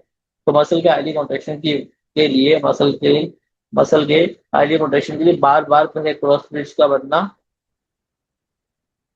पहले क्रॉस ब्रिज का बनना, पावर स्ट्रोक का होना, क्रॉस ब्रिज का होना, पावर स्ट्रोक का होना, फिर क्रॉस ब्रिज का टूटना, फिर से दोबारा ये प्रोसेस बार बार होता रहेगा। तो इसलिए फिर ये प्रोसेस कहलाएगा क्रॉस ब्रिज साइकिल, ये ऐसे हम कहते हैं स्लाइडिंग फिलामेंट मॉडल। तो स्लाइड फिलामेंट मॉडल हमें ये बताता है। अब इसी चीज को हम यहाँ पर लिख लेते हैं, सारे स्टेप्स को यहाँ पर पहले एक बार स्टेप दोबारा देख लेते हैं। हमने ये देखा कि सबसे पहले इलेक्ट्रिकल सिग्नल आया, कहाँ पर आएगा इलेक्ट्रिकल सिग्नल, मोटर न्यूरॉन के एक्सोन टर्मिनल पर, जिसकी वजह से क्या रिलीज हुआ, एसिटाइल कोलिन। एसिटाइल कोलिन यानी न्यूरोट्रांसमीटर, एसिटाइल कोलिन की वजह से सार्कोलेमा डीपोलराइज हुई, सार्कोलेमा का डीपोलराइज होने की वजह से टीटीबुल डीपोलराइज हुई, टीटीबुल के डीपोलराइज होने की वजह से सिग्नल मिला सार्कोप्लाज्मिक रेटिकुलम को, और सार्कोप्लाज्मिक रेटिकुलम में कैल्शियम बाहर रिलीज कर दिया, कैल्शियम ने जाकर अटैचमेंट कर ली, कैल्शियम में जाकर अटैचमेंट करिए टीएनसी के साथ। तो जब कैल्शियम टीएनसी से अटैच हुआ तो ट्रोपोमायोसिन की थ्रेड हटी, ट्रोपोमायोसिन की थ्रेड हटी तो पूरा ट्रोपोनिन भी ओवर मूव किया, यहाँ पे मायोसिन बाइंडिंग साइड क्या हो गई, एक्सपोज हो गई। और जब मायोसिन बाइंडिंग साइड एक्सपोज हो गई, मायोसिन बाइंडिंग साइड एक्सपोज हुई, तो इसकी वजह से अब एटीपी, जो मायोसिन हेड के ऊपर एटीपी था वो टूटा, एटीपी इसकी वजह से वो टूटते ही वो ऊपर इरेक्ट हुआ, इरेक्ट होकर जाकर वो अटैच हो गया किसके साथ, एक्टिन के साथ। जब जाकर अटैच हो गया ये है, तो इसे हम कहते हैं क्रॉस ब्रिज। फिर इसने अंदर की तरफ इससे धकेला, जो अंदर की तरफ धकेला तो इसे हम कहते हैं पावर स्ट्रोक। इसे क्या कहा जाएगा, पावर स्ट्रोक। उसमें पावर स्ट्रोक कर दी, जब पावर स्ट्रोक होगी तो फिर से दोबारा ये बार बार करेगा।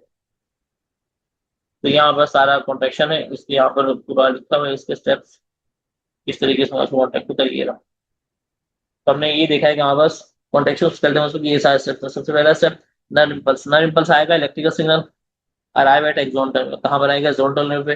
फिर रिलीज होगा क्या चीज, neurotransmitter from axon terminal, axon terminal से रिलीज होगा। फिर बाइंडिंग होगी of acetylcholine with, binding of acetylcholine होगी यहाँ पर, यहाँ पास जो एसिटाइलकोलिन था न्यूरोट्रांसमीटर था, इसकी बाइंडिंग होगी विद सार्कोलेमा, सार्कोलेमा के साथ। और सार्कोलेमा से बाइंड होगा तो उसकी क्या हो जाएगी, डीपोलराइजेशन। पहला स्टेप नर्व इम्पल्स का अराइवल एक्सॉन टर्मिनल वाली जगह पे, दूसरा release of neurotransmitter from axon terminal, तीसरा बाइंडिंग ऑफ एसिटाइलकोलिन, एसिटाइलकोलिन जाकर बाइंड करेगा सार्कोलेमा के साथ। जब एसिटाइलकोलिन सार्कोलेमा से बाइंड करेगा तो उसकी डीपोलराइजेशन हो जाएगी। डीपोलराइजेशन किसकी होगी, फिर सार्कोलेमा की डीपोलराइजेशन हो गई सार्कोलेमा की, और सार्कोलेमा के साथ डी टी ट्यूब्यूल्स भी डीपोलराइज हो गए, जिसकी वजह से टी ट्यूब्यूल्स स्टिमुलेट हुए और उन्होंने सिग्नल दिया सार्कोप्लाज्मिक रेटिकुलम, और फिर सार्कोप्लाज्मिक रेटिकुलम में कैल्शियम को स्टोर कर दिया और फिर कैल्शियम को बाहर रिलीज कर, कैल्शियम को यहाँ पर सार्कोप्लाज्मिक रेटिकुलम ने बाहर रिलीज किया, जब कॉन्ट्रैक्शन होगी उस टाइम काम आएगा। फिर स्मूथ एंडोप्लाज्मिक रेटिकुलम में इसका काम है कैल्शियम को बाहर रिलीज करना, तो इसने बाहर कैल्शियम रिलीज किया था। फिर कैल्शियम कहाँ गया था, एक्टिन के पास, एक्टिन के पास कहाँ, टीएनसी के पास, टीएनसी के पास गया तो कैल्शियम के पास से जाके जुड़ गया, फिर कैल्शियम की वजह से पोजिशन चेंज हुई, कैल्शियम की वजह से जो पूरा ट्रोपोनिन था, ट्रोपोनिन की पोजीशन रोटेट हुई और ट्रोपोमायोसिन की थ्रेड भी हटी विद ट्रोपोमायोसिन थ्रेड, तो विद ट्रोपोमायोसिन थ्रेड मतलब ट्रोपोमायोसिन थ्रेड भी उठी, जिस वजह से मायोसिन बाइंडिंग सेल क्या हुई, एक्सपोज हो गई। अब मायोसिन बाइंडिंग सेल जब एक्सपोज हो गई, मायोसिन बाइंडिंग सेल एक्सपोज हो गई, अब यहाँ पर होगा मायोसिन हेड पे काम।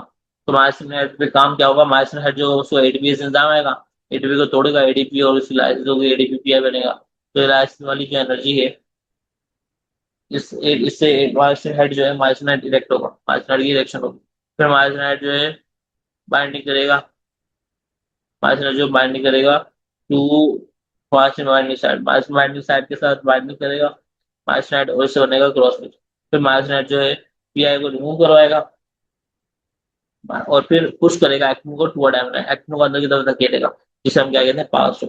फिर होगा ये इस पूरे प्रोसेस से एक्टिन स्लाइड कर जाएगा और बस एक्टिन मायोसिन के ऊपर स्लाइड कर चुका होगा और एडीपी जो है कब तक रिमूव हो चुकी होगी और न्यू एटीपी अटैच हो चुका होगा। तो ये इस तरह से पूरी कॉन्ट्रेक्शन होती है स्केलेटल मसल की, ये सारे स्टेप्स हैं। अब यहाँ पर तो लास्ट स्टेप 16 में लिखा मायोसिन हेड जो है वो मूव होगा डाउन, दोबारा से अपनी इनिशियल शेप में जाएगा और फिर यही प्रोसेस बार बार चलता रहेगा, यानी मायोसिन हेड जो है फिर से एडीपी एंजाइम आएगा, एडीपी एंजाइम, ये सारा प्रोसेस फिर ना बार बार चलता रहेगा, बार बार क्रॉस पिच साइकिल होती रहेगी, तो यहाँ से ही देखिए यहाँ तक ये बार बार क्रॉस होता रहेगा, इसी को हम क्रॉस पिच साइकिल कहते हैं।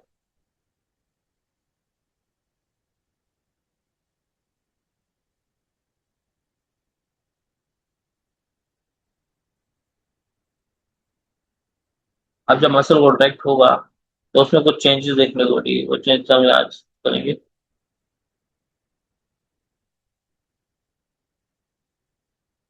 कौन कौन सी चेंजेस यहाँ देखने को मिलती हैं।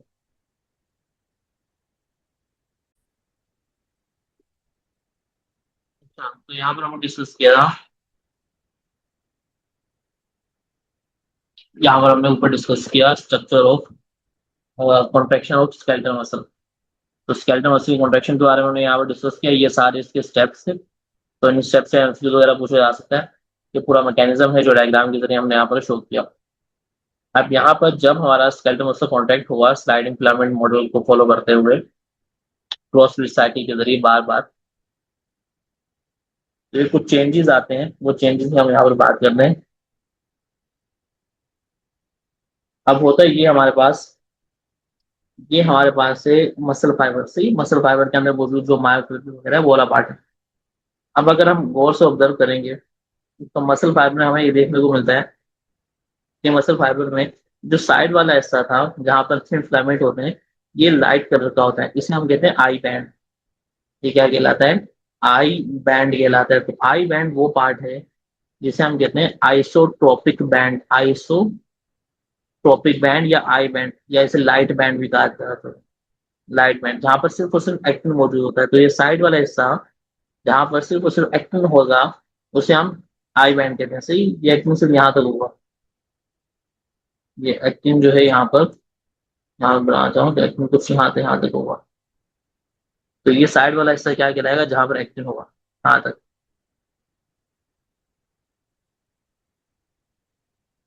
तो यहाँ से लेकर यहाँ का पार्ट ये पूरा कहलाता है आई बैंड। क्या कहलाता है ये, आई बैंड। ये इस तरफ का आई बैंड है और यहाँ से यहाँ तक ये दूसरी साइड का आई बैंड है। तो ये वाला हिस्सा जो हमें लाइट कलर का नजर आता है ये दरअसल कहलाता है आई बैंड, यहाँ पर सिर्फ और सिर्फ थिन फिलामेंट मौजूद होते हैं। यहाँ पर सिर्फ क्या होते हैं, थिन फिलामेंट या सिर्फ और सिर्फ एक्टिन मौजूद होता है। जबकि ये जो सेंटर वाला पार्ट है, यहाँ पर सेंटर में मौजूद होता है मायोसिन, सेंटर में मौजूद होता है मायोसिन। और इस मायोसिन के साथ साथ यहाँ पर सेंटर में मायोसिन मौजूद है, ये रहा मायोसिन। और इसके साथ साथ यहाँ पर इतने हिस्से में, आधे हिस्से में कुछ एक्टिन भी है। तो इसे हम कहते हैं ए बैंड, यहाँ से लेके यहाँ तक वाला हिस्सा, ये डार्क कलर का बैंड, ये कहलाता है ए बैंड। तो यहाँ से लेकर यहाँ तक का ये जो पूरा हिस्सा है, ये कहलाएगा ए बैंड। इसे हम क्या कहेंगे, ए बैंड कहेंगे। तो यहाँ से यहाँ तक ये कहलाता है आई बैंड। जो साइड वाला हिस्सा है, सेंटर वाला जो पूरा हिस्सा है, ये कहलाता है ए बैंड। ये क्या कहलाता है, ए बैंड कहलाता है। अब इस ए बैंड में हमारे पास कुछ रीजन ऐसा भी है, ए बैंड के सेंटर का कुछ रीजन ऐसा भी है जहां पर सिर्फ और सिर्फ हमें क्या देखने को मिलता है, मायोसिन प्रोटीन देखने को मिलता है। अभी हमने बात की थी यहाँ पर ए बैंड है या फिर एन आइसोट्रोपिक जो बैंड है ए बैंड, यहाँ पर मायोसिन भी मौजूद है। ज्यादातर हिस्सा जो है मायोसिन है, ये पूरे ए बैंड का, यहाँ से यहाँ तक पूरे ए बैंड का। कम एक्टिन, यहाँ पर कुछ हिस्सा एक्टिन का भी है, ये जो ऊपर वाली थ्रेड है। तो हम इस तरह से डिफाइन कर सकते हैं कि आई बैंड जो है वो लाइट बैंड है, आइसोट्रोपिक बैंड है। आइसोट्रोपिक मतलब ये सेम तरह के प्रोटीन, यहाँ पर सिर्फ तीन प्रोटीन्स हैं, ये आई बैंड कहलाता है। यहाँ पर सिर्फ ओनली एक्टिन है। और एनाइसोट्रोपिक वो है जहाँ पर लाइट और डार्क बैंड हो, थिक और थिक फिलामेंट दोनों है, जो डार्क कलर का बैंड नजर आ रहा है।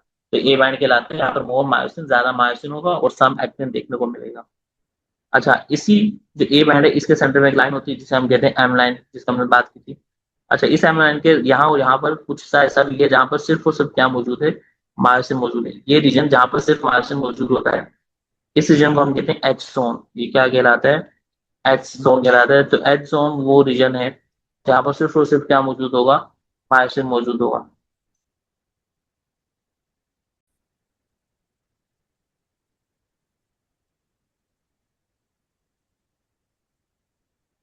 तो हम यहाँ पर बात कर रहे थे रीजन्स ऑफ मसल फाइबर में जो डिफरेंट तरह के रीजन पाए जाते हैं, हम उनकी बात कर रहे थे। तो हमने यहाँ पर देखा कि एक आई बैंड है जो आइसोट्रोपिक बैंड कहलाता है, जहाँ पर सिर्फ और सिर्फ एक्टिन मौजूद था, जिसे हम लाइट बैंड भी कहते हैं। इसके अलावा एक ए बैंड है, यहाँ से यहाँ तक ये पूरा रीजन, ये ए बैंड कहलाता है, जो हमें माइक्रोस्कोप में डार्क नजर आएगा, तो ये डार्क बैंड कहलाता है। और ये वाला जो साइड वाला रीजन है, ये हमें माइक्रोस्कोप में लाइट नजर आता है, इसलिए इसे हम लाइट बैंड या फिर एनाइसोट्रोपिक बैंड भी कहते हैं। एच जोन वो रीजन था ए बैंड के सेंटर में, वो पार्ट जहां पर सिर्फ और सिर्फ मायोसिन मौजूद होगा। अब इसे एच जोन मतलब हीले जोन कहा जाता है, HELE से। हीले जोन मतलब ब्राइट जोन, तो ये ब्राइट कलर का जोन नजर आता है। दरअसल होता है ये है कि जो ए जोन है, यहाँ से यहाँ तक ये पूरा ए जोन है। इस ए जोन के ये सेंटर में कुछ हिस्सा ऐसा होता है जहां पर सिर्फ और सिर्फ मायोसिन है। तो जहां पर सिर्फ मायोसिन है, ये वो रीजन है जो थोड़ा लाइट नजर आएगा माइक्रोस्कोप में। होगा ये डार्क ही, लेकिन ये लाइट डार्क होगा। जबकि ये साइड वाला जो हिस्सा है, यहाँ पर क्योंकि एक्टिन और मायोसिन दोनों मौजूद होते हैं, एक्टिन भी मौजूद है, फिर इसके अलावा सेंटर में यहाँ पर मायोसिन मौजूद है, ये दोनों ओवरलैप कर रहे हैं, इसलिए इसे कहा जाता है ओ जोन। तो ओ जोन जो होता है वो ओवरलैपिंग जोन होता है, जहां पर एक्टिन और मायोसिन दोनों मौजूद हैं, इसलिए ये डार्क नजर आएगा, बहुत ज्यादा हाईलाइट, ये डार्क नजर आएगा ये वाला रीजन। जबकि सेंटर वाला रीजन जो है ये हल्का सा लाइट नजर आएगा, तो ये एच जोन कहलाता है, ब्राइट जोन कहलाता है। अब हमारे पास सार्कोमेयर को हम इस तरह से डिफाइन कर सकते हैं कि सार्कोमेयर में एक हाफ आई बैंड होता है इस तरफ वाला, क्योंकि ये पूरा एक आई बैंड नहीं है। दरअसल सार्कोमेयर जो है इसके इस तरफ भी यहाँ पर दूसरा आई बैंड भी होगा, यानी आई बैंड का कुछ हिस्सा यहाँ पर के दूसरा सार्कोमेयर होगा। एक सार्कोमेयर ये रहा, दूसरा सार्कोमेयर इस तरफ होगा। तो ये जो है आई बैंड यहाँ से लेकर यहाँ तक ये पूरा आई बैंड है, यहाँ से लेके यहाँ तक अगले हिस्से तक यहाँ पूरा आई बैंड होगा। तो एक सार्कोमेयर में हमारे पास ये हाफ आई बैंड होता है दरअसल, और इस तरफ भी हाफ आई बैंड होता है। तो हम इस तरह से डिफाइन कर सकते हैं कि सार्कोमेयर हाफ आई बैंड होता है, फिर प्लस सेंटर में एक पूरा यहाँ से यहाँ तक ये पूरा ए बैंड कहलाता है, फिर एक तरफ यहाँ पर भी हाफ आई बैंड पाया जाता है। दो high band, half I band, दो हाफ आई बैंड और एक ए बैंड जब मिलेगा, तब जाके एक पूरा सार्कोमेयर बनता है। यहाँ इस तरह डिवाइड कर सकते हैं कि हमारे पास वन आई बैंड, क्योंकि हाफ और हाफ मिला के वन आई बैंड बन जाता है, और वन ए बैंड जब मिलेगा तो उससे क्या बनेगा, सार्कोमेयर बनेगा। अब ये तो है जब मसल रिलैक्स होता है, ये कंडीशन होती है। जब मसल कॉन्ट्रैक्ट होगा, इसमें चेंजेस क्या क्या देखने को मिलेंगे, हम उनकी बात करते हैं। पहले ये देखिए, जेड लाइन जो होती है, जेड लाइन पाई जाती है बिटवीन टू एक्टिन। ये जो एक्टिन होगा, यहाँ पर एक एक्टिन है, यहाँ पर एक एक्टिन है, यहाँ पर, तो इसके दरमियान में जेड लाइन पाई जाती है और सेपरेट करती है सार्कोमेर को, और एम लाइन है सेंटर ऑफ मायोसिन, मायोसिन के सेंटर में एक लाइन है, सही है, एम लाइन कहलाती है। तो ये दोनों भी डिफाइन कर दिए। अब ये तो मसल रिलैक्स है, जब मसल कॉन्ट्रैक्ट होगा इस टाइम पे क्या क्या चेंजेस देखने को मिलेंगे। अब सबसे पहली चीज, जेड लाइन जो है, जेड लाइन की जो भी लेंथ वगैरह है, जेड लाइन की लेंथ उतनी ही रहेगी, जेड लाइन की लेंथ क्या रहेगी, उतनी ही रहेगी, उसमें कोई चेंज देखने को नहीं मिलेगा। दूसरी चीज, एम लाइन जहां पर मौजूद है, एम लाइन वहीं पर रहेगी, एम लाइन में भी कोई चेंज देखने को नहीं मिलेगा। तो ना तो जेड लाइन में कोई, जेड लाइन में की लेंथ में, इसकी लंबाई वगैरह में कोई चेंज देखने को नहीं मिलेगा। दूसरा, एम लाइन की लोकेशन भी वही रहेगी, इसकी लेंथ वगैरह भी वही रहेगी। दूसरा, जेड लाइन जो है एक दूसरे के करीब जरूर आएंगी, जेड लाइन करीब आएंगी, जेड लाइन क्या होगी, करीब आएंगी। तो जेड लाइन करीब आएंगी जिसकी वजह से क्या शॉर्ट होगा, सार्कोमेयर शॉर्ट होगा। तो जब मसल कॉन्ट्रैक्ट होते हैं, जब मसल लेग से कॉन्ट्रैक्ट वाली कंडीशन में आते हैं, उस टाइम पर क्या क्या चेंजेस देखने को मिलते हैं, Z line comes closer, Z line एक दूसरे के करीब आती है, जिसकी वजह से सार्कोमेयर शॉर्टन्स, सार्कोमेयर का साइज छोटा होगा, एम लाइन वही रहेगी। अच्छा, अब इसके बाद हम बात करते हैं इसकी थिन फिलामेंट की। थिन फिलामेंट जो था, पहले थिन फिलामेंट जो था यहाँ पर मौजूद था और सेंटर में गैप मौजूद था, एज जोन जिसे हमने नाम दिया था। अब यहाँ पर इस डायग्राम में हमें एज जोन नजर नहीं आ रहा, क्योंकि थिन फिलामेंट स्लाइड करके अंदर की तरफ आ गया है और स्लाइड करके एम लाइन की तरफ आ गया, जिसकी वजह से बीच का जो एच जोन है वो डिसअपेयर हो गया। तो जब मसल कॉन्ट्रैक्ट होते हैं, एच जोन क्या हो जाता है, डिसअपेयर हो जाता है। जब मसल कॉन्ट्रैक्ट होते हैं, एम लाइन बिल्कुल सेम वैसा का वैसा ही रहता है, जेड लाइन क्लोज आ जाती है, सार्कोमेयर का साइज छोटा हो जाता है, एच जोन डिसअपेयर हो जाता है, एच जोन डिसअपेयर हो जाता है। अच्छा, इसके अलावा थिन फिलामेंट में क्या चेंज आया, क्या थिन फिलामेंट का साइज छोटा हुआ है, नहीं, थिन फिलामेंट का साइज छोटा नहीं हुआ, थिन फिलामेंट बस स्लाइड करके अंदर की तरफ आया। तो थिन फिलामेंट मूव कराया गया, थिन फिलामेंट स्लाइड करके, स्लाइड कर गया है over myosin, thin filament slides over myosin, thin filament myosin के ऊपर से स्लाइड करके अंदर की तरफ गया है, बस ये चेंज हमें यहाँ पर देखने को मिला है। दूसरा, क्या मायोसिन फिलामेंट में कोई चेंज आया है, मायोसिन फिलामेंट की लोकेशन वगैरह चेंज हुई है, नहीं, मायोसिन फिलामेंट की ना तो लोकेशन चेंज हुई है, ना ही इसका साइज चेंज हुआ है, जिस तरह पहले था वैसे भी उतना ही है। अच्छा, अब हमने इनकी एक्टिन और मायोसिन की बात करी, थिन थिक फिलामेंट की बात कर ली। अब इसके बाद हमने बात करी आई और आई बैंड की, और इसके अलावा ए बैंड की।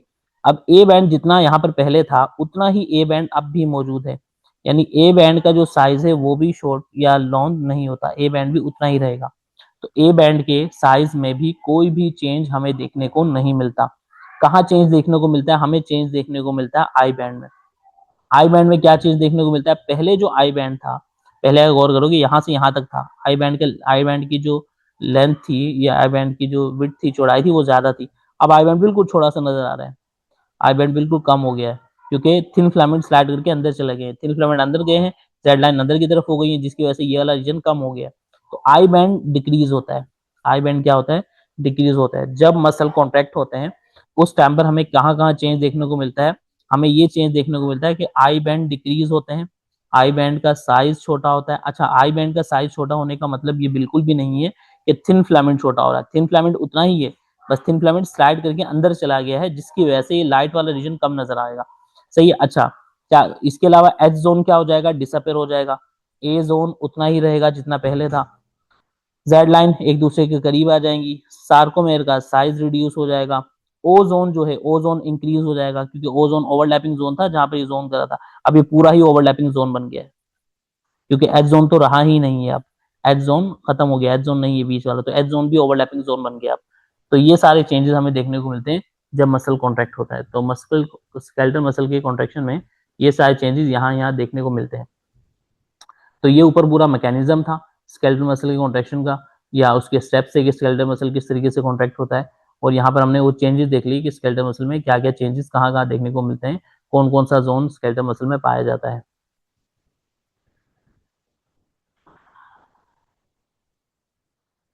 तो यहाँ पर ये रहा हमारे पास contraction of skeletal muscle, contraction of skeletal muscle जो स्लाइडिंग फिलामेंट मॉडल के जरिए प्रपोज की थी 1954 में ह्यूग हक्सले और जीन हेंसन ने। इसके पूरे हमने स्टेप्स देखे यहाँ पर, ये सारा इसके कॉन्ट्रैक्शन का मैकेनिज्म, कॉन्ट्रैक्शन के टोटल 16 स्टेप थे।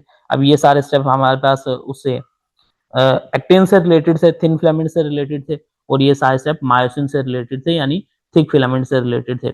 अब ये स्टेप क्योंकि 16 से दोबारा इसलिए 10 पे आया था, क्योंकि ये बार बार क्रॉस ब्रिज साइकिल बार बार परफॉर्म होती रहती है, ये हमने यहाँ पर देखा था। और ये सारे जो चेंजेस आते हैं मसल कॉन्ट्रैक्शन के दौरान, ये हमने यहाँ पर डिस्कस कर लिए लास्ट लेक्चर में। Thank you so much. अल्लाह हाफिज़।